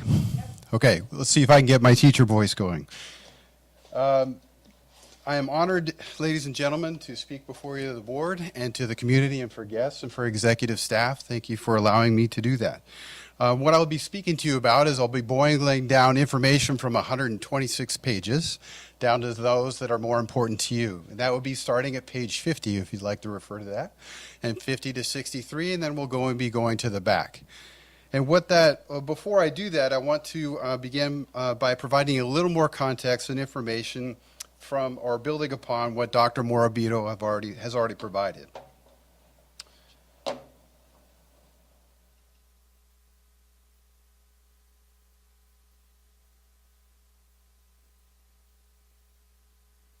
The analysis that's presented in the COE provides research related to information to what extent programs offered in Glendora USD and SGVROP are addressed to local employer demand, and it identifies new training programs that support pathways leading towards in-demand, well-paid occupations that fall within the CDE and CTE sectors.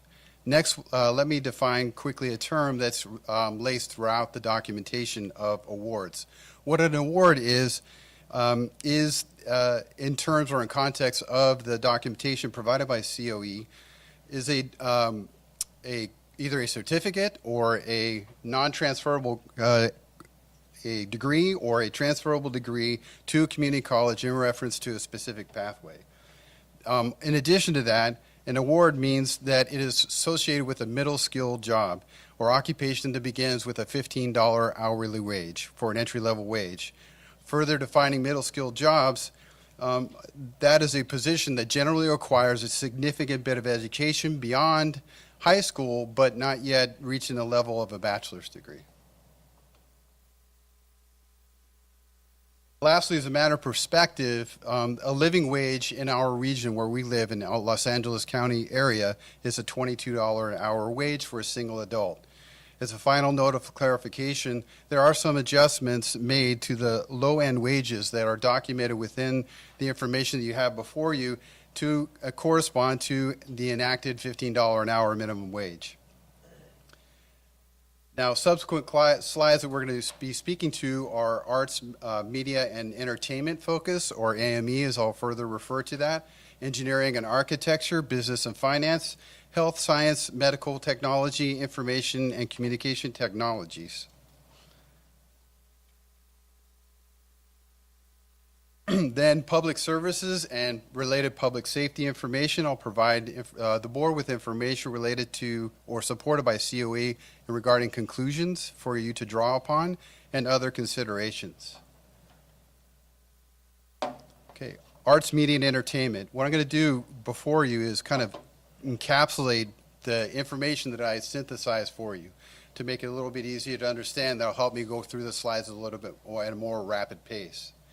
So you see the crosswalk occupations there at the top of the first bullet point. The second bullet point will speak to jobs that are available within the greater LA County area, and then jobs that are available or will be generated by what the COE terms as the GSGV, or Greater San Gabriel Valley Area.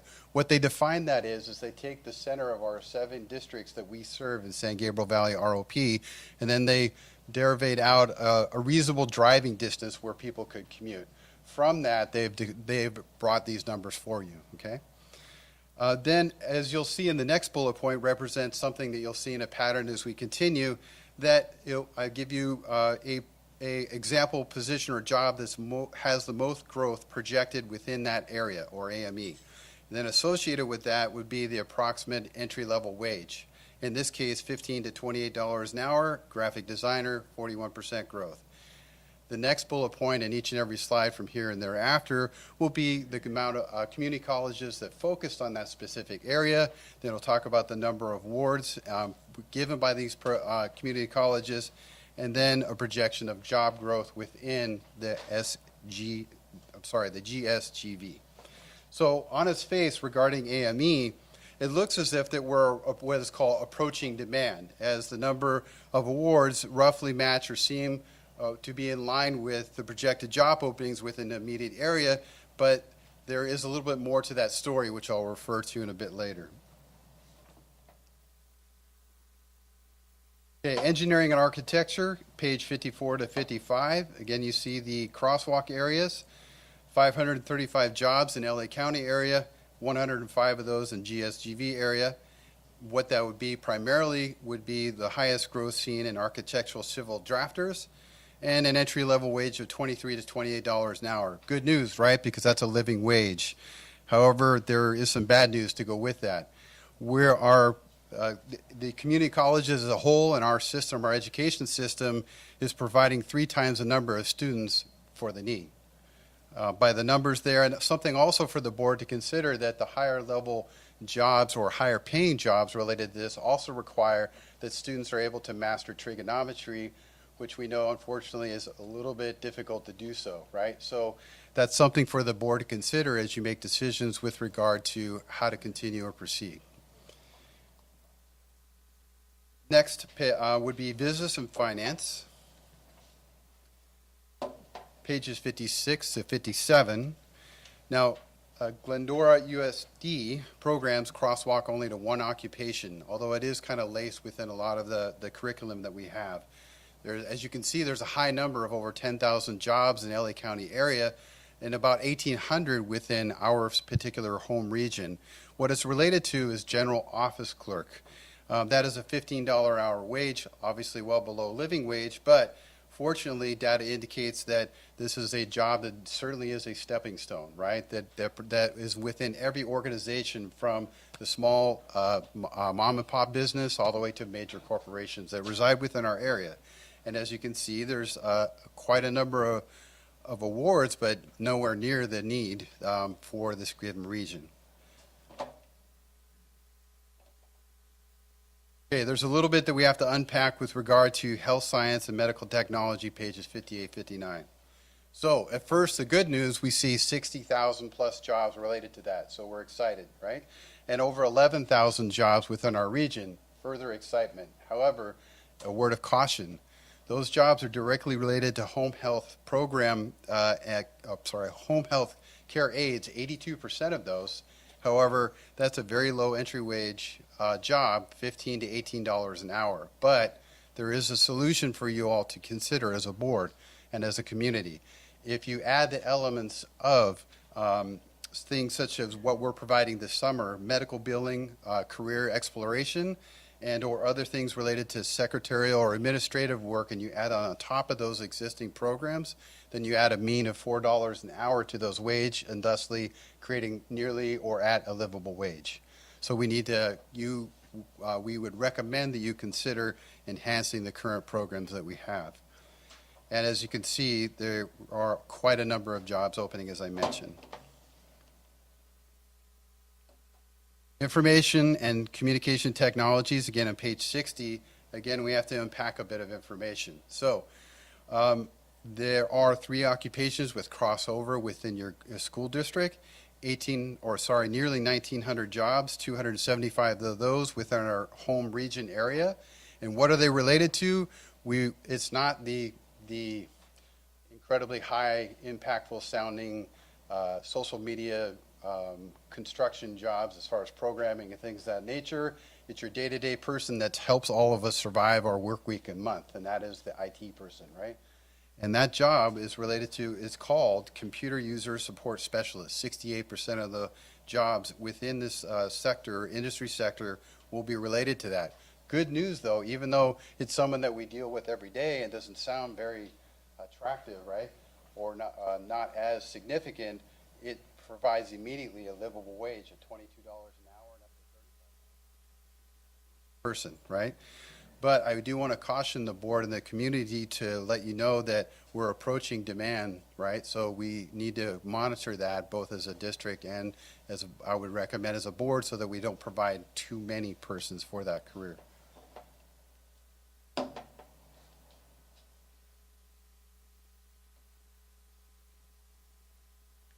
Public safety. That's my home industry that I retired from, and now that I'm here. And that's a little bit we need to impact, and this is our last segment here before I move on to conclusions. And that is, there's roughly 9,500 jobs in the greater LA County area, and 1,500 of those will reside within our home region.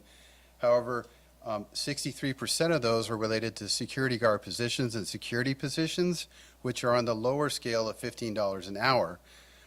Fortunately, Wickham, with its pathway, is enabling or providing subsistence for students to be able to prepare for those entry-level jobs.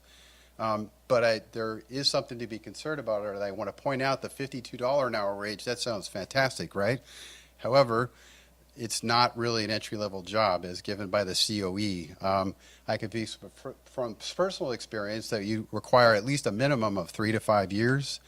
You require it's understood that you most certainly will have some sort of formal education associated with your life and experience. In addition to that, it's very selective. So it's not something that's entry level. So that $52 wage, although it brings it up to a mean of about $33 an hour, which sounds fantastic, but in reality is not the case.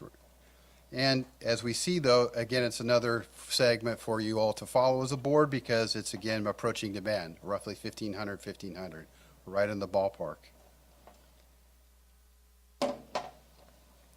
So if I may direct you to conclusions all the way near the back of page 112 to 115, I'm going to discuss 4 key areas and then give you some quick examples on recommendations. We're going to move through that fairly rapidly. I'm going to talk about enrolled programs, approaching projected demand programs, under-enrolled programs, and recommended calibration to Glendora USD programs. Then I will close out with other considerations. Okay, first we'll speak to over-enrolled programs. Within all ROP districts within the San Gabriel Valley, there is roughly 2,242 students that are enrolled in AME programs. Yet, there's only 332 projected jobs. So in other words, we're providing 7 times the number of students that are actually needed, right?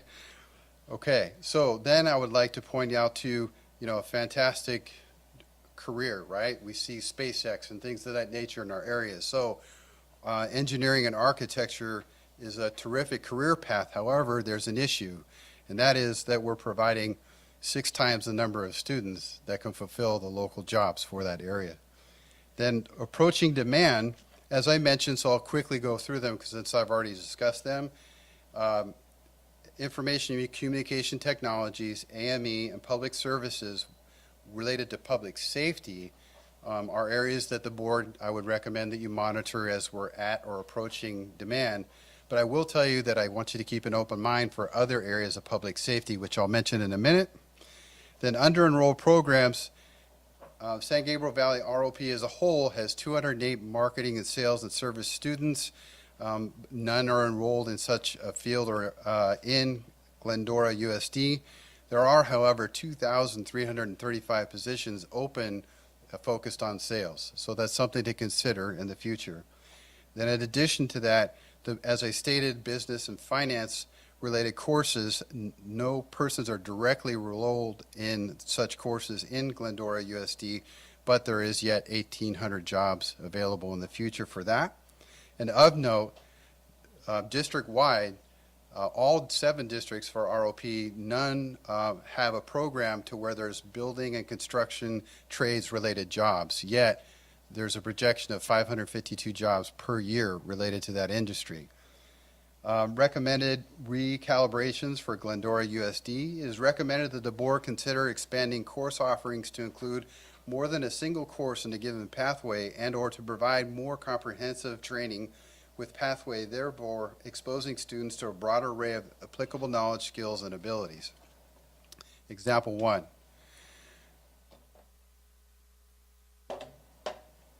Create an internal academy pathway related to medical assistance and or medical secretary administration. Maintain your existing pharmacy program. And then example 2. If continue with computer programming courses, they should be adjusted to align with computer and mathematical focus fields, or at least have an emphasis on the computer user support specialist position that I spoke of. But to emphasize my first point, it is recommended that there be a focus on computer programming occupations of network and computer interface designers and web developers and digital interface designers, as they have a relatively high projected number of job openings in the future, and they're related to wages of $33 to $45 an hour entry-level wage. Example 3, and if I may refer you to Appendix C, pages 122 to 123, and we're nearing the end here. It is recommended that the board consider expanding or adjusting AME program pathway to include fashion designer and interior designer elements or concentrator courses, as these fields have a projected number of openings with higher entry-level wages, which you can see on Appendix C, I believe on the left side, page 122. Then other considerations, still within the same appendix, we are recommending that the board consider adding or offering additional pathways related to public services, paralegals, and legal assistance, marketing, sales, and service with an emphasis on sales, business and finance with office administration support. These considerations are brought forth as there would be a relatively limited investment to get these courses moving forward with a high yield for your students, along with the fact that it would be relatively easy to hire instructors for at least 2 of these 3 areas. With that, I will turn over my time to CBO 10.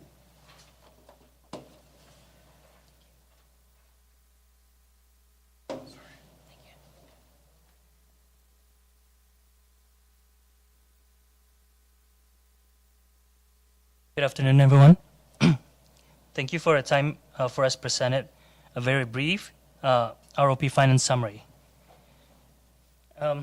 In this slide, you will see that this is our revenue that the ROP received from the district as of April 21st. Basically, all district for LCFF pass-through payment are within range. However, the percentage should be around 83%. And please note, as of today, there are 5 more districts that have made payment to 83% that has not been recorded in this slide. This slide is showing a one-time funding formula for 2022 and 2023. As part of Fiscal Stabilization Plan, Phase 1 under Revenue section, this formula was voted and agreed by the ROP Finance Committee. As it's shown on the slide, Glendora and Walnut Valley Unified School District will be held harmless, which means both districts will not have any additional dollar increase in 22-23. As a result of this formula, ROP revenue will increase about $324,000. This slide will show a Fiscal Stabilization Plan, Phase 1, on the expenditure side. There are 6 steps that San Gabriel Valley ROP Board has adopted. The first one is elimination of 3 full-time equivalent classified positions, which is Education Services Assistant, and Database Management Specialist, and Admin Assistant. The second decision is adopted elimination of 1 full-time equivalent classified management position, which is the Director of Human Resources. The third item the board adopted is 22-23 District Office Position Salary, Step and Column Freezes. The fourth item is 22-23 District Office Salary Reduction by 12 working days, including mileage stipend for several positions. The fifth item is the board also adopted to hire 2 new FTE positions in Educational Services and Business Services as a technician with a lower level salary compared to assistant classification. The last but not least, ROP board also adopted to hire 1 new FTE position as a Human Resources Coordinator with a lower level salary compared to HR Director classification. All these decisions are estimated to have saving under expenditure for $548,000. With this, I will return time to Dr. Murabido. Thank you. I have a great team. I'm just so super excited to be able to be here tonight, so thank you for having us. President Merkley, I will leave it up to you. I know we've taken a lot of time. We have a 4 or 5 minute video on Glendora students. Would you like it, or would you like us to kind of wrap it up? Okay, I just know we've run a little long, and I apologize for that. We appreciate your time. Can you start it? Thank you.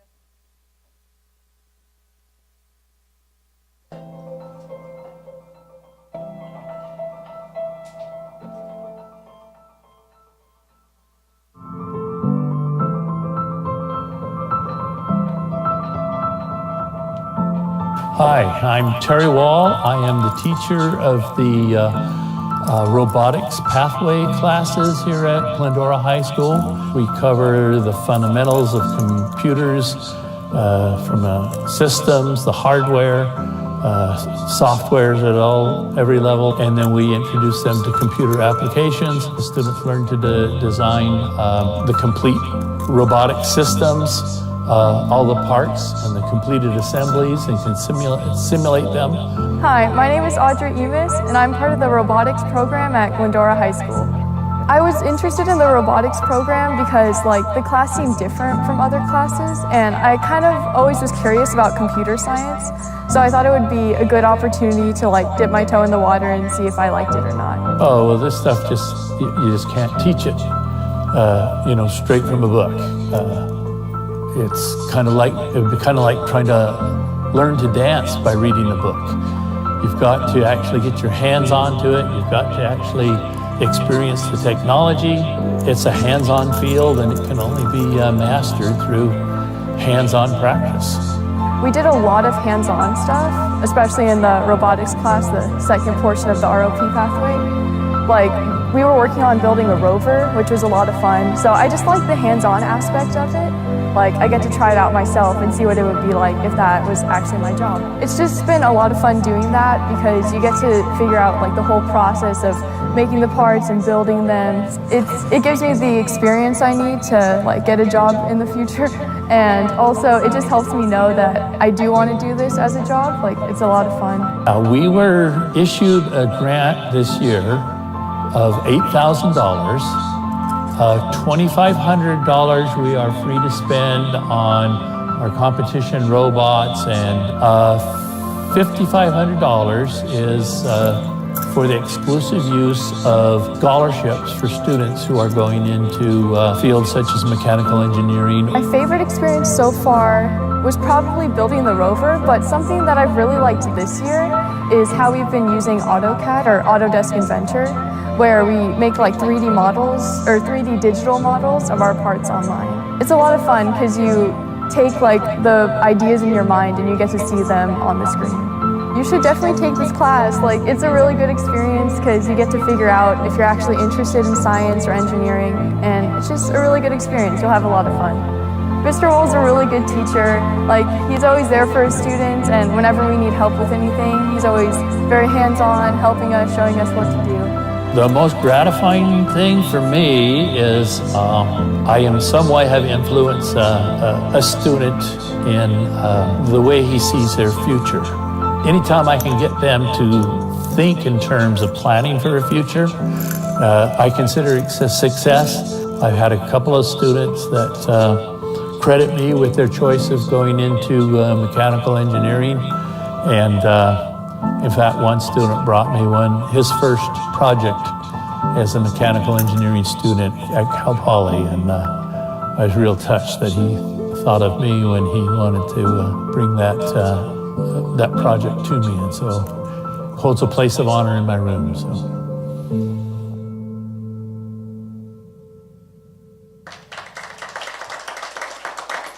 So I have to give a big thank you to our multimedia and communication specialist, Mr. Victor Mojica. He does all of this for us. I think you might be familiar with his work, but he does all of our branding, and so he did that video. So I want to make sure to thank him for that.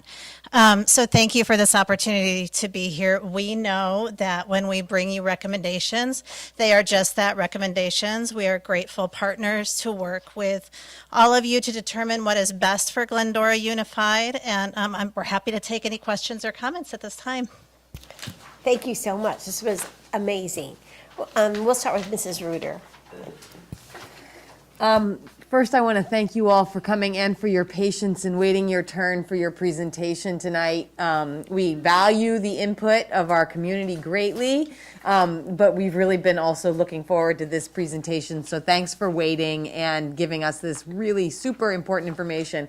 This board has as a very high priority our career technical education pathways for our students. As we talk about the Every Child Initiative and how we can engage every single student in Glendora Unified, we feel like this is one of the key ways that we're going to do this and move forward. So I do just have a couple of sort of fundamental questions. Actually, I want to make one other statement. I do appreciate your transparency in all things here. As I look at the financial statements and the sorry, they flip up and down on me here. The fiscal stabilization plan, you all are making some hard choices to stabilize to stabilize the budget, and I recognize that and appreciate that. I know it's not easy, especially as you talk about letting go of people. That means that you all are doing extra things. So thank you for your transparency so that we can understand what you all are doing on your side of the equation to help balance our side of the equation. So thank you very much for that. as we look at the pathways at Glendora Unified, I know that this year we have sort of a little bit of a balance between classes that are during the regular school hour days and then some after-hour classes. And I just want to make sure that I understand. At the high school, the pharmacy pathway is an after-school pathway? Okay. Is the health career one also an after-school pathway? Both.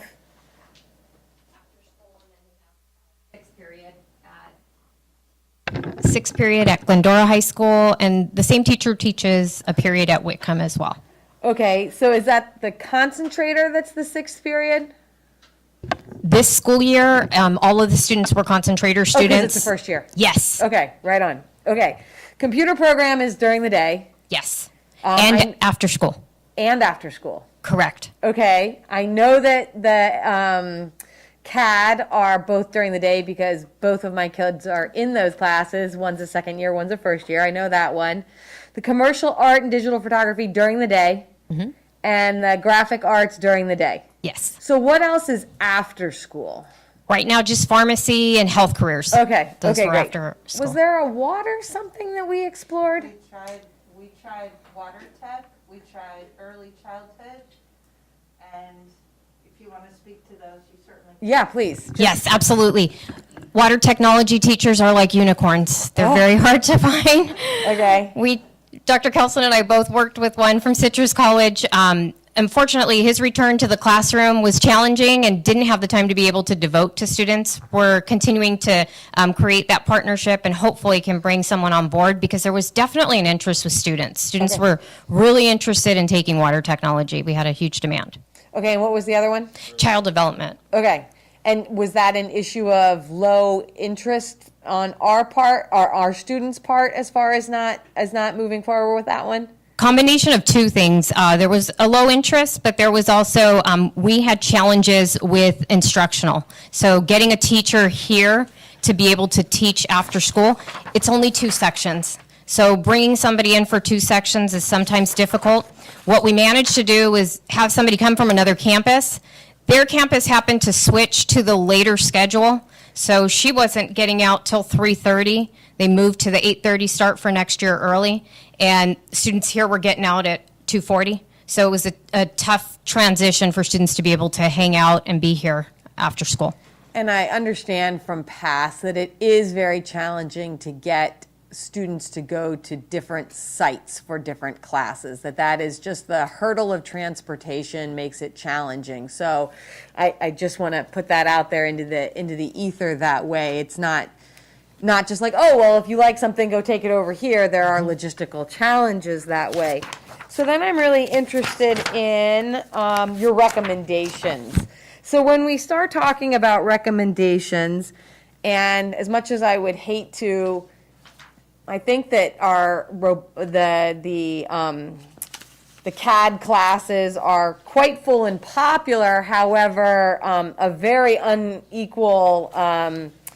It's one of these ones here where there's just not enough jobs for the number of students that we're producing that way. So this is just sort of an awkward question, but how do you recommend phasing something like that out if it's a super popular class at a school? Like, students are going to maybe be disappointed to not be able to take that class moving forward.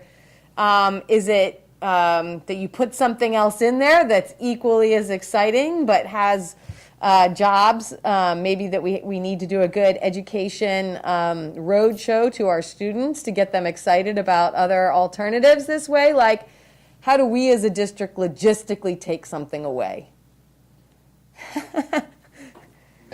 I can speak to you as a teacher and you all as parents. I am a parent also of a high school age student, that our students respond to information. And when they see the data themselves and you provide them information and they can inculcate what we have to say to them, then they will respond in kind, would be my experience with students. That seems reasonable. They are smart kids. I think there are a couple other really hopeful, practical things that can be done. One is if students are interested in something, and they want to learn it, we have an obligation as best we can to support those interests and desires. So even though the industry outlook might say that career field X or job Y is not hopeful in this valley, there are many, many valuable, marketable skills that can be gained through those programs. It could also be as simple of an adjustment in something. So you take a career like water technology as a wonderful example. There are tons of mechanical and engineering and really life science and environmental principles involved in a career like that. So with some simple adjustments, tailoring to the regional outlook, we're able to build programs that will not only interest and engage our students, which is number one, but then also prepare them for the jobs that await them. I think a third point that's really important to mention is the wonderful Centers of Excellence report that ROP prepared represents some broad entry-level careers. So there might not be something with 1 or 2 years of education available in a field.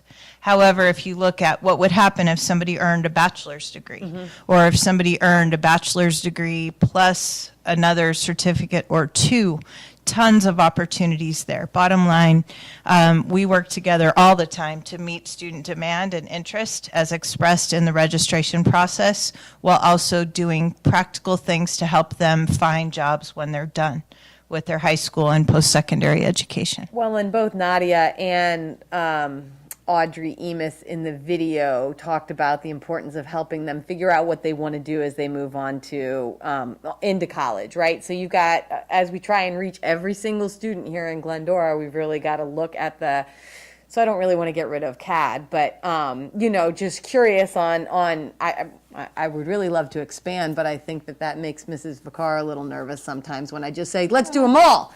Okay, so I do have some questions as far as these recommendations and considerations that you made specifically with limited investment. You mentioned the public services with the paralegals and legal assistants, the marketing, sales, and services, and the business and finance with an emphasis on office administration.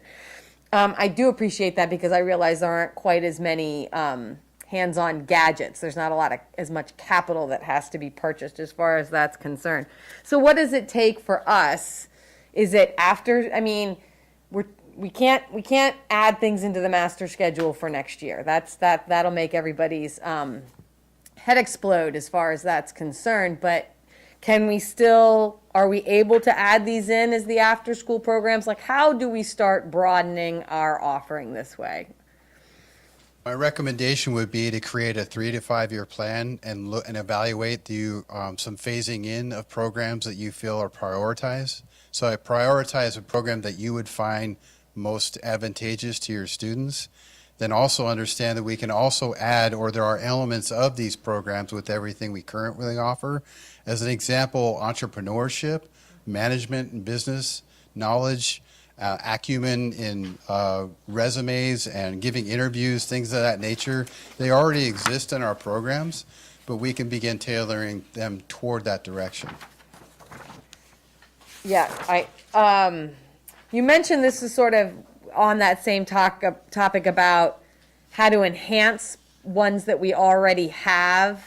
Sort of what you were just saying right now. We have some pathways that maybe don't lead directly to that living wage type jobs, but you're able to enhance them. Is that by adding another section, or is that by adding curriculum into the classes that they're already taking? Both. Okay.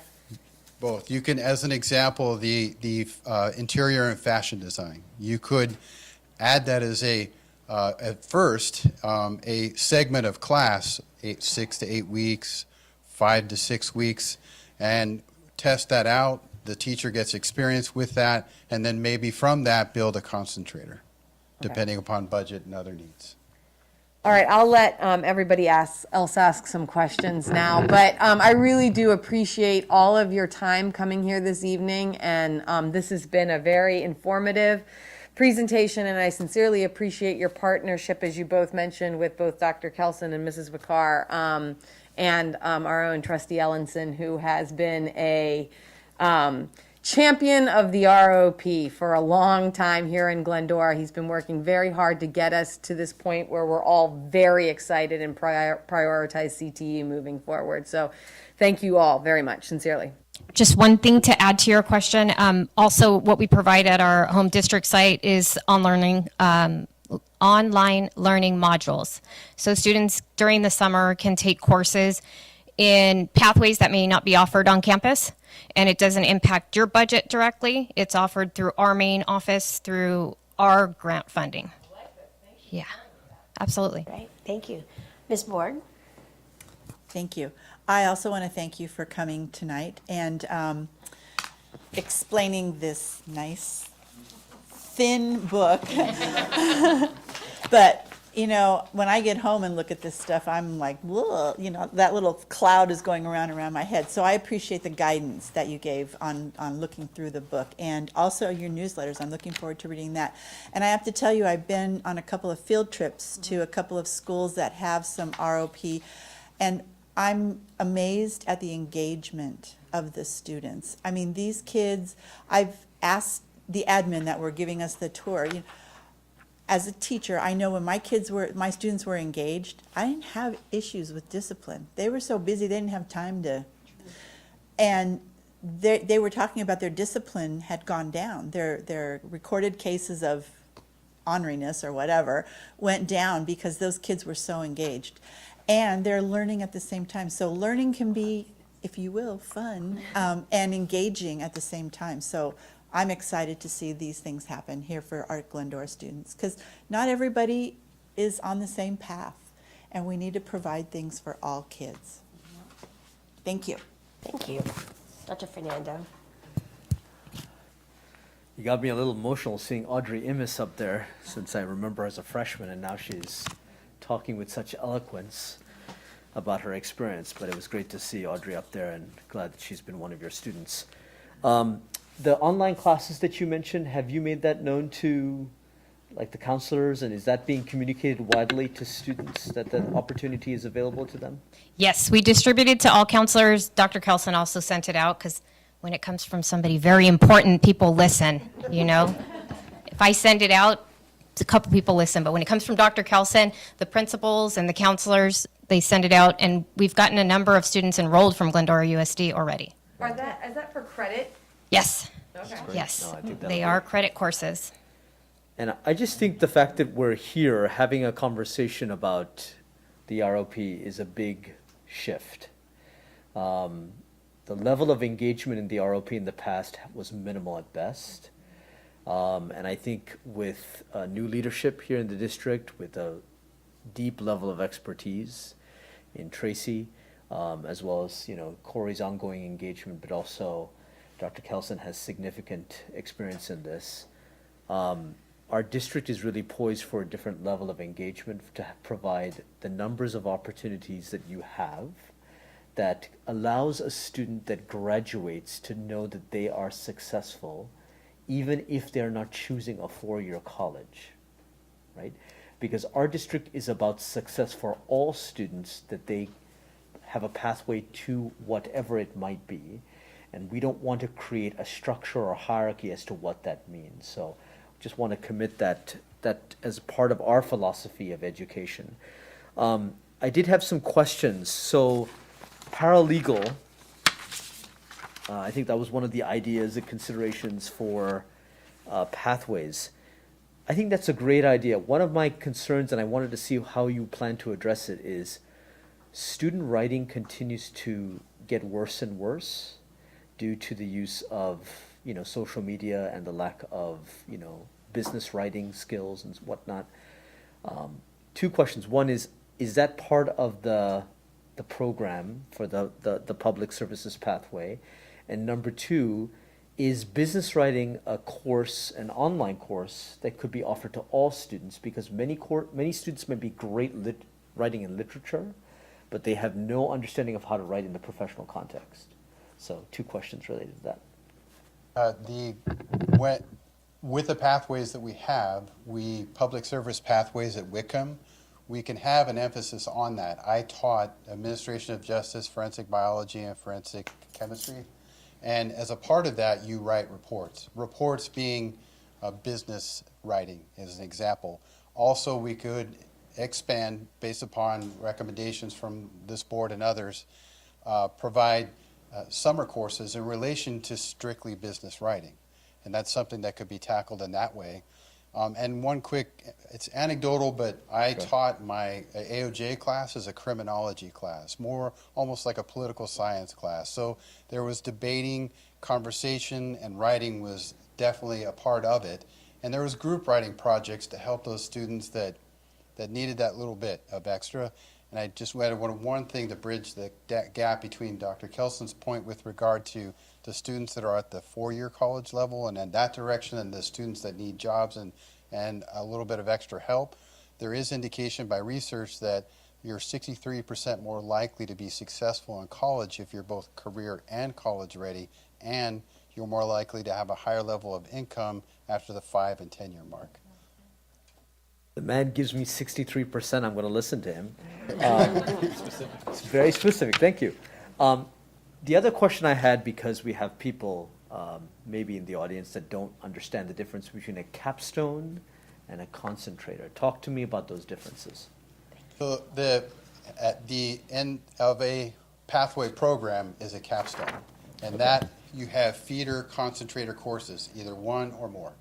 The concentrator courses is a building block and allows them to learn about the generalities of the field itself, then other job skills and soft skills, and then they get ready for advanced skills. Now, advanced skills are taught in capstone courses. Capstone courses could be all year long, or they can also include work-based learning also. So we can send them out to the job site so they learn, as an example, let's say the first semester, just shore up all the information that they received last year. They're ready, a few certifications such as CPR, then we send them out to the work site to work at an elder care home as an example. So that's a concentrator and capstone. So one of the things I think that this is good, that some of this language is the same. So we hyper focus on the AP capstone curriculum that we have. We should be equally focusing on the capstone experience and the CTE. And that same language of capstone needs to be communicated by the counselors to the students, that both are equally important and both have great learning outcomes. I think there's been sometimes a hierarchy of what's more important and what's more valuable. Finally, and maybe others can explain this as well, can you help me understand, and maybe it's Ivan that can help me understand, you said 83%, 75%, the funding model is a little new to me in terms of ROP. Talk to me a little bit about this slide here that you presented, because I was a little unclear when you were going through it. Sure. So this year, 21-22, has the amount of the revenue that the district needs to be forwarded to ROP has already been established. So the percentage is basically like what was expected and what already been received as of April 21st. No one's paid their fourth quarter billing yet. I see. And were we supposed to play our fourth quarter billing yet? No. Okay. Okay. That was my question. Okay. I was concerned about the credit card bill. So thank you. That's all I had. Okay, Mr. Ellenson. Thank you. It's feels very good on this topic that's so important to me to have had so much already addressed by all of your questions and comments. It's been something that I have been working on for years, starting with actually Dr. Murabito when she was a board member and you were our rep to ROP, and then I succeeded you in that role when you moved on to enhance the CTE offerings here at Glendora Unified. And your presentation and your team did an outstanding job tonight. I mean, I get to see you guys once a month for board meetings, but I've never seen this in action for a board report, and it's really well done. And you represent the organization very well, and to have this kind of data is exactly what we need, this kind of evaluation, this level of research, the level of expertise that you now have on your team, and to get the input from board members like Glendora Unified and all the boards that you go to get this level of input for you to hear, and also for district administrators to hear what our priorities are in this area. As Mrs. Reuter said, career technical education has been a maybe number one or number two priority of mine since being elected, and wanting to see it done better here in Glendora Unified is something I've been trying very hard for a very long time to do, and I think we're doing that now, and I look forward to that continuing in that direction. And from the very first LCAT meeting that ever took place here, the community signified that career technical education was one of their top one or two priorities. And in my campaigns, they've indicated that career technical education is one of their top one or two priorities. So highly important, and it really feeds into what we're doing in this organization in terms of culture, that we don't want there to be one definition of student success in Glendora Unified. And for too long, I think we felt that there kind of has been a little bit, right? That the 4.5 GPA AP student who's going to a top university is the only definition of success. And it's not. It is a definition of success, but it's not the only one. And there are so many other ways of doing that. It's been really frustrating to me for almost 10 years now, hearing Glendora High School present to us every year and say, 95% of our kids go to college every year. And I said, well, break that down. It's like, well, it's like 45% go to university, 45% go to community college, but they're going to transfer to a university. And I'm like, well, you don't need to say that. Like, that's not the only successful outcome for your K-12 career. There are other successful outcomes. And CTE pathways, I think, are the avenue to get us there. And, you know, my priority has been high wage, high demand, high skill career opportunities for our students so that they can enter these fields with high wage and high skill immediately upon graduation or shortly thereafter. I take what Dr. Kelson said and what you emphasized very seriously, that I think a balance is necessary. I've been so eager to get the entry-level job position options for our students because the ones that we have aren't quite that, but a balance is appropriate because a lot of these pathways do give them skills that will suit them very well if they do ultimately end up going to university or doing something else. But I look at what we have, and Bridget, if correct me if I'm wrong, but it looks like at GHS there's like 6 pathways, right? 2 of them are in arts, media, and entertainment. 2 of them are in engineering and architecture, and those are pretty low on the list of job opportunity, entry-level areas. Those are kind of oversaturated. So we might be a little bit lopsided, if you'll agree, on that side of things, that we're giving them a lot of those great skills that they can use later, but it needs to be later. And we want to balance that with the entry-level options for them as well. And I think that's great that we have these 2 new ones in health science and medical technology with health careers and pharmacy. And it's exciting to hear that there was a high interest in them and that they might develop into full pathways over time. I think as an action item for next steps, if the board agrees, to have Dr. DeLeon and your team put together that 3 to 5 year plan that was suggested, if that's appropriate, so we can take a look at what that longer term plan is to phase in and phase out so that we do have that balance of pathways so we're serving every student. I look at the recommendations and considerations. Those are great. I appreciate that being included. I wonder, Dr. Murabita, if you could mention what are a couple of the pathways that some of the other school districts in our ROP find great success with? Like, for example, Walnut Valley, what are their kind of outstanding programs? Oh, gosh. They have quite a few. I understand. Let Bridget address those. We can talk a little bit about CAD and what we see at Walnut Valley at both high schools, both comprehensive sites, Walnut and Diamond Bar. Not only have CAD, but they've incorporated product innovation and design and a manufacturing element. So you do get those entry-level jobs for some students. And you can run, if a teacher teaches 6 periods, you can run 2 different pathways. You can run a pathway in CAD that has a concentrator and a capstone, maybe 2 on the concentrator level, 1 on the capstone level, and then the other 3 periods you can have product innovation and design with the manufacturing advanced coursework on the, so you've got one teacher that's teaching to two different maybe types of students, maybe a four-year student and also a student that's going to walk out of here and maybe have some experience using a CNC machine, creating, manufacturing, working, or in the city of industry. It's huge, right? We've got lots of job opportunities and a number of our students that do work-based learning there. Sports medicine, athletic training is something that's very big in the other, in Walnut Valley as well. So something to consider. They get the work-based learning right on campus, working, you know, with sports that are on campus and the athletic trainer on campus. What else?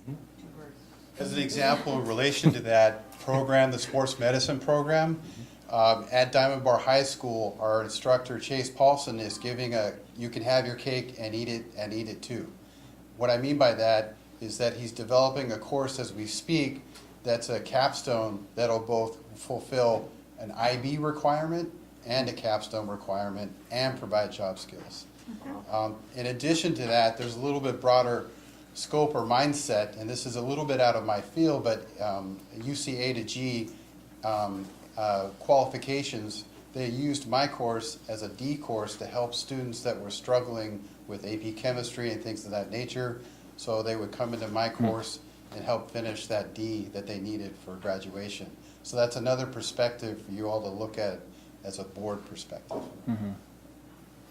And Mrs. Vicar, what would the Garner-Holt stuff that people have been pretty excited to observe from Glendora Unified, what would that fall under? What kind of?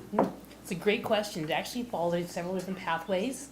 It would fall underneath arts, media, and entertainment. It falls underneath design. So some of the CAD work could actually be kind of shifted into that direction. It also falls into manufacturing because you had to be able to build prototypes. And then you could even take it to another level where you could actually add a medical health science element right into that as well, right? So that you could have like the biomedical, and especially if you look at prosthetic design, looking at how limbs move, how ocular creativity can happen, and also how neuroscience also happens along with it. So kind of the machines coming alive and actually doing some of the work of what people can't do because of some disabilities. So I think it has a lot of different opportunities that are sitting out there. With the pandemic, I think there's some new opportunities that probably aren't in the study because things have changed. Our world has changed greatly, right? We've watched some jobs kind of go away and some new jobs emerge.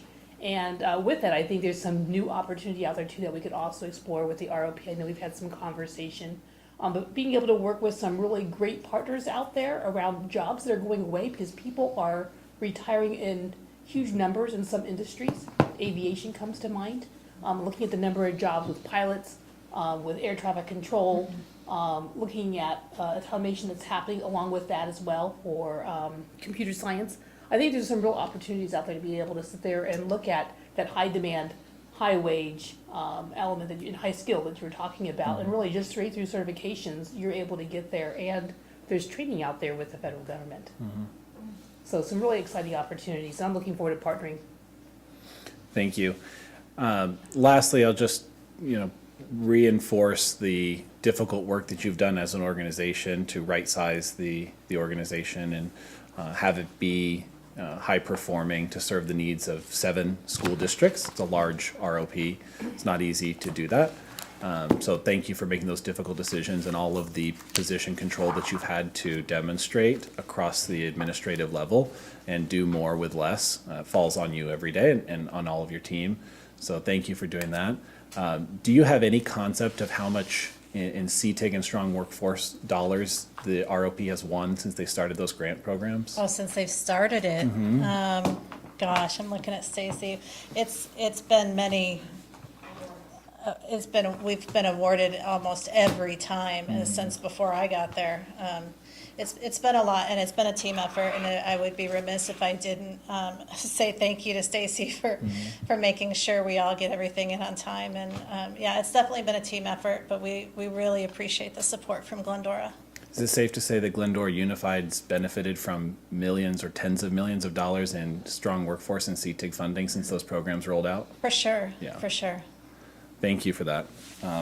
That's all. Well, I just have a couple little bitty things. One, in engineering, you're talking about trigonometry. Sure. Obviously, I never took trig. because why would I want to? So, which is kind of the thing. But so as you're learning, I was thinking about the engineering. Is it taught as a practical thing? Because I know my husband took it and he's like, "Ah," he's an accountant, so he never used it. But, so is it taught so that it's meaningful? Yes, Is part of the program? in a variety of ways. As an example, Diamond Bar High School has a manufacturing program that is centered toward gearing towards robotics or moving in that direction, so that there are certain calculations such as, you know, the apex of the moving of a certain part, right? Now, I didn't make it through trig, by the way. So I didn't start. So. okay, so I do understand how to investigate accidents and apex of turns and the tangent and all that. So yes, any math that you did do and that I did do in my classes were all practically related, such as the trajectory of a bullet and working out the calculations, which are calculus level, but it's taught in a very practical and practiced way. Well, and if you don't call it trig or calculus, then you just do it. Much better sound. Yeah, much better. And then is there help finding jobs as you go through this? I mean, I assume there's job interview training, and then are there leads and things? So one of our first and final modules in any course is career prep. So all of our instructors have a module where they do resume prep with the students, Mr. Dobronsky's students that are going out and working with the LA County Fair. We took them through a typical hire process. We had them complete an application. They did a Zoom interview with us. We had a panel. We had somebody from LA County Fair on that panel. Students showed up. They were professional. They were courteous. They were dressed. Their teachers prepared them for that. And they did very well, and we gave them feedback on how well they did, and feedback when they didn't do so well, so that they could learn from it as well too. So we provide those opportunities for students. It's part of the capstone course always in preparing a student for work-based learning. Just this year alone, 9 sites have been developed for our health careers pathway students that'll be capstone students next year. So they'll have plenty of sites to be able to go out to. From the teacher's perspective, it's important to prepare the student for the workforce, because if they don't, we can potentially lose a site. So it's of our best interest to make sure that the student is prepared, gets out to the site, and has all the tools that they need to be able to be successful. Thank you. Just one really fun story. My husband, about 10 years ago, changed my email address, and he sent out a note. His business sent out a note to all my friends saying, I'm changing this. About 5 wrote back and said, is this a scam? Because that's not my style of writing. Anyway, and also, I took shorthand in high school. It kind of dates me, but it really did help me through college and taking notes. Now you just write on the computer, but anyway, thank you so much. We really do appreciate you being here. This is amazing, and we really are supportive and so excited to see what things come. We're very excited. Thank you for the support. Thank you.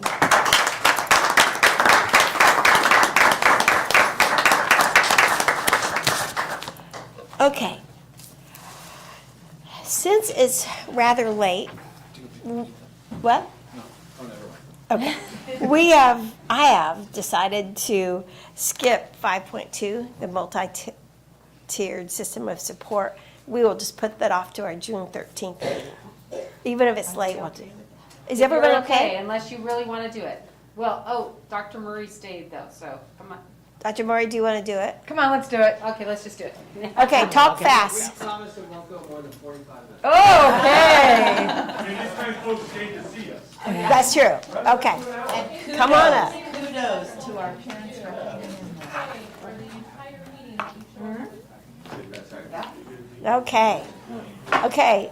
You better put on the tap dance because we're getting tired up here. Well, you know, Mr. Osborne sent me a video of Macarena, thinking that we should be doing the Macarena for you. Oh, right? Oh, Dr. Kelson's purchased her. Dr. Kelson, and you are leading this, I It's believe. a new addition past our dress rehearsal, gentlemen. Thank you. Dr. Kelson was going to do the first line. Thank you, Dr. Murray. Good evening once again. This is an update on some outstanding work that our team has been doing under the strong direction of Mr. Eric Osborne, Dr. Brian Murray, and first semester, Dr. Jennifer Prince. So without further ado, this is an update on Initiative 1.3. So we are looking to ensure that the first teaching and learning students get is outstanding whenever we can ensure that that will happen, which is quite often. We want to expand individualized support for students both through accelerating what it is they're learning and also supporting them when the first teaching may need to be provided a second or a third time. We have started a number of committees to get buy-in not only from our staff but also from the families we serve, and we are looking consistently to continue to improve both student performance and their wellness. So with that said, thank you very much. Thank you. So we thought we'd start by just reminding everyone what multi-tiered system of support is. It is a systematic, individualized approach which basically looks at assessing individual students, identifying student needs, and then providing them the supports and skills needed to keep up and stay up with their peers. It's focused on early intervention, so all good MTSS systems focus on K3, with the idea that if we provide enough intervention or enough intense intervention early on, then they won't need the intervention later. And it focuses on the whole child, which includes academics, attendance, social and emotional needs, and behavior. All right. And every district needs a good foundation to provide a good MTSS program for their students. And we're lucky in Glendora that we have a good foundation. We have hardworking, experienced, and caring staff. We have established intervention support teams across the district. What we're looking at is bringing some consistency and some intentionality to those teams. We have knowledge of positive behavior intervention supports. So PBIS is a component of MTSS. All of the school sites were trained in PBIS a couple of years ago. So we have that knowledge that we can bring, and it really makes a nice foundation for the development of an MTSS program. And we have a really strong district cadre of mental health professionals. We have our SSS staff, and we have a number of other mental health therapists that provide services to all of our students throughout the district. And we have a variety of intervention strategies and tools in use. Again, we've got so many of them across the district. They're somewhat inconsistent. We need to just bring some consistency and some intentionality to the use.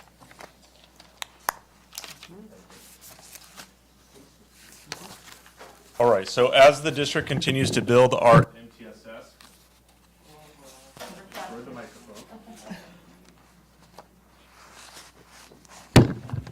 Like I was saying, as the district continues to develop our MTSS, we've added several support staff. We've added student support specialists and interventionists to help support the academic and mental health needs of our students.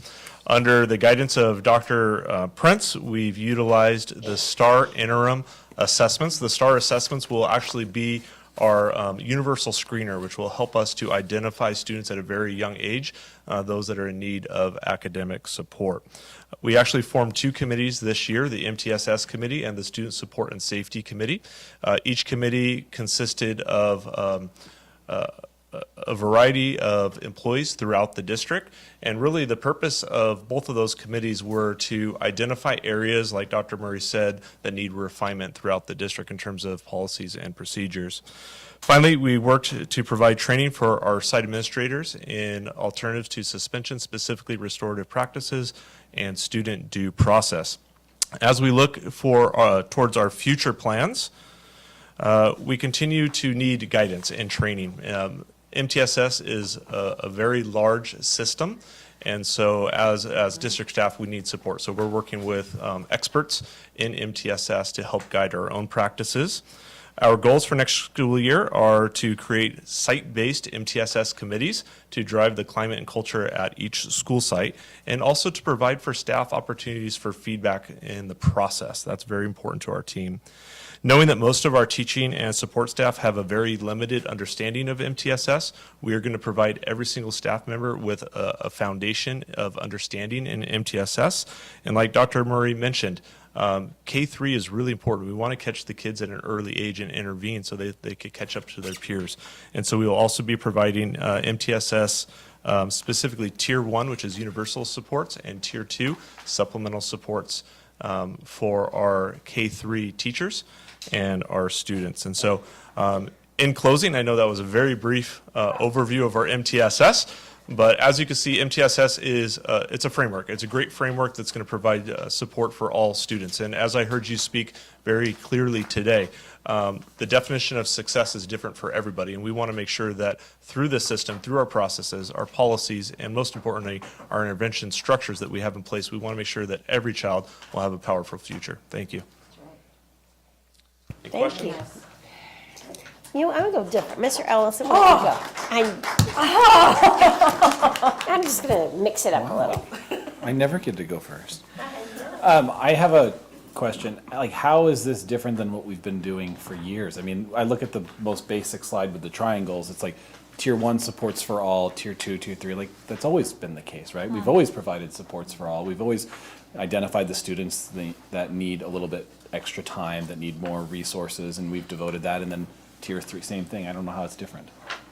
Great question. It's different in the procedure. So the procedures that we're going to put in place are very uniform and very consistent. And so what we've noticed through our MTSS and our student support and safety committees this year is inconsistencies in practice. So some sites might do it a little bit differently, and that's okay to an extent. The real purpose of MTSS is to make it uniform and consistent across the district so that we're not losing any children. Thank you. That's all. I have to say that my oldest daughter was referred to the child study team or student study team every year. And it wasn't until 4th grade that they actually started giving her services and identify. And I think, man, back if they had actually done that in kindergarten or 1st grade, it probably would have made a huge difference in her education. So I like that. Thank you. And that's our goal, is to really focus on the early intervention at the youngest ages. Yeah, thank you. You're welcome. Dr. Fernando? How does the MTSS help us with what we're seeing, not just the pandemic, but the mental health pandemic that we're seeing in, especially, I mean, from my understanding, we're seeing it a lot in our middle school students, but talk to me about how this model helps that.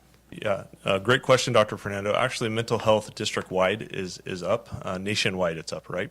We see that in, it's very challenging to find a counselor right now as an adult, let alone a young child. So through the MTSS and through the LCAP and the funds, we've been able to hire additional student support specialists, most of which are MFTs at our school sites. They're acting as interventionists. They are providing individual counseling, group counseling, social emotional learning in the classroom. They've been really instrumental in the supports that we've offered. In addition to that, we've expanded some of our partnerships with DeVille, which provides counseling in school for many of our students. That's a relatively new partner for our district. And so as we continue to identify the needs of the students, mental health, academic, behavior, otherwise, we're going to be able to create systems within the MTSS to support those students and their well-being. I think we're going to see the multiple confluence of issues. We're going to see impulse control issues, you're going to see emotional regulation issues, and then based on what you're seeing even today, people's reactivity to differences tolerance is a major, well, it's non-existent. So how do we continue to model that for our students, I think is important. And I love this model because it does emphasize that idea of whole person education as opposed to just head. So thank you for your presentation. You're welcome. Thank you. Ms. Board. It's hard to follow Dr. Fernando, huh? That's okay. I bring a little different perspective to it, but I get my point across. Mr. Osborne, I was going to say Eric, but we're going to be formal. I want to talk about nuts and bolts. So let's talk about a morning with a first grader who can't decode words. What happens to that child? Are they pulled from the classroom? How does this intervention specialist work with these kids? So it's a little bit different right now based on the school site. So the first thing is we need to be able to identify the student and the need. And so we have processes in place currently. What we're going to do next year and the following years is actually refine those processes and make them consistent across the district. Part of which will be using the STAR assessment to act as a universal screener. Once the child has been identified for support, we would hold a meeting with the parent and the teachers and admin counselors, and we would put what's called Tier 1 or Tier 2 interventions in place. And that's really individualized based on the student. So just like you mentioned, it could be a pull-out situation with a staff member and interventionist working on decoding specifically. We would try that for about 6 to 8 weeks, and then we would reconvene a meeting and see if this child has made progress. If the child hasn't made progress, we would continue or tweak the MTSS plan for that child. If they have made progress, then we would probably no longer need those services. So that's just one example of how it could work for that example, but it's very customizable for So the for students pulled to work with the specialist for that, 20 minutes or 30 minutes, whatever it is? That is one model. The other model could be small group time or individual time in the classroom as well. It really depends on the model and the need of the student. Yeah, I appreciate that because, like you said, every student is different. But once they've mastered that particular piece, they can go back to the regular classroom if, in fact, they're pulled a little bit. And maybe there are other kids that are going to need that. And they would go back in and do something. I mean, that interventionist is going to rotate whatever needs are needed to focus on that. And I think, giving the general education teachers the skills that they need in the general education classroom so that students don't have to be pulled out. Right. Doing a lot of universal design for learning. Yes. And providing targeted. You're speaking my language now. And also, how about those little 4th and 5th graders that still need a little help? Or they come in from another district and they haven't had intervention. Yeah. MTSS is for everybody. In fact, their motto is all for all. We're going to support all students, right? And so if a student comes into the district and they're in 6th grade and they need support, we're going to support them. The purpose of K3 is really to do the early intervention. It's the first best teaching, so those really good teaching strategies to engage our students, to help them in the learning. That's what we're going to focus on next year, is supporting those students and that staff, but then we're going to scale it up through the upper grades. And is this for, both reading and math? It's for academics, behavior, social, emotional. Okay. Yeah. Yeah, and when you're talking about, or when you're looking at special education referrals, you're looking at the majority of them happening 2nd and 3rd grade. Some do still happen in 4th, 5th, some still happen in high school. 2nd and 3rd grade, so if we can intervene early before, that's going to greatly help that. And just to be clear, just because your child may be referred for intervention doesn't mean they're going to be put in special ed. It's just a 6-8 week thing, master it, back to the classroom. If they need more help, they can get it, but it's... Correct, they would have to go through the tiers. So right. Tier 1 in the classroom, Tier 2 the right. And that is just going to track progress. So if the student is making progress in the intervention, that's where they will stay. Sure. If they stop making progress or they need additional support, then we'd be looking at maybe a special education referral. I am thrilled to hear about this. I'm looking forward to seeing it in action, and the results will be in the data again, and our little discipline data too. I mean, data's on everything now, so yeah, thank you. Welcome. Mrs. Reuter? I really appreciate hearing about the uniformity of processes and procedures across the district. Once you get uniform processes and procedures, as you mentioned, it's less likely that kids are going to fall through. I understand everybody does things their own little way, and tweaking your style, I guess, for lack of a better description. But I do believe that it will actually make everybody's job a lot easier if there are standardized processes and procedures across the entire district, because you've got with both of the middle schools, elementary kids coming from all sorts of different places, and if they've all had different kinds of interventions, I'm sure it's quite hard to have them move up to the secondary level or hard for staff this way to figure it out and to streamline the process. The other thing that was not mentioned, but in the end always comes down to it, is the money. And as we're figuring out these systems of support, and we've added in, and this board has been, and this administration has been very invested in interventions, especially with what's happened, but continuously and moving forward, there's not an endless supply of money, unfortunately, to keep adding people.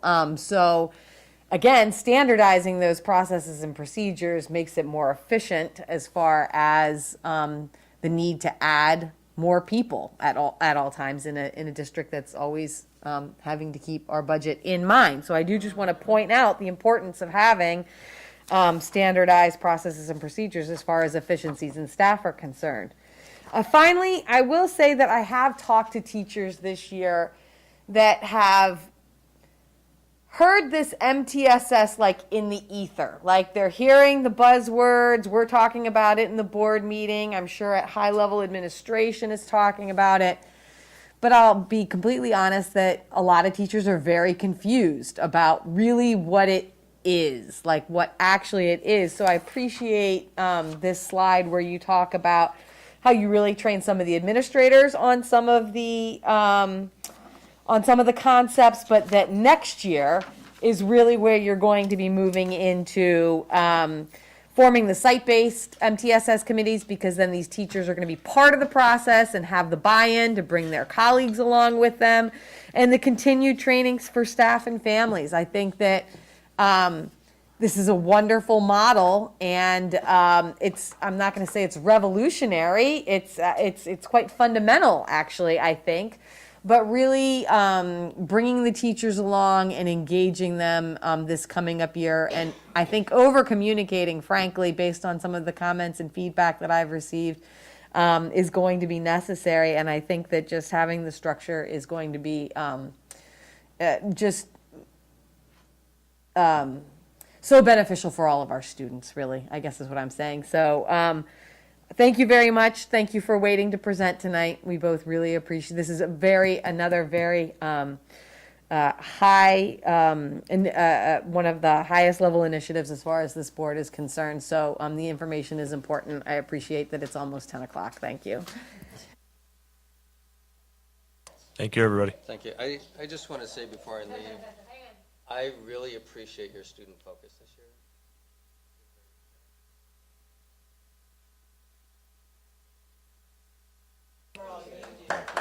Thank you.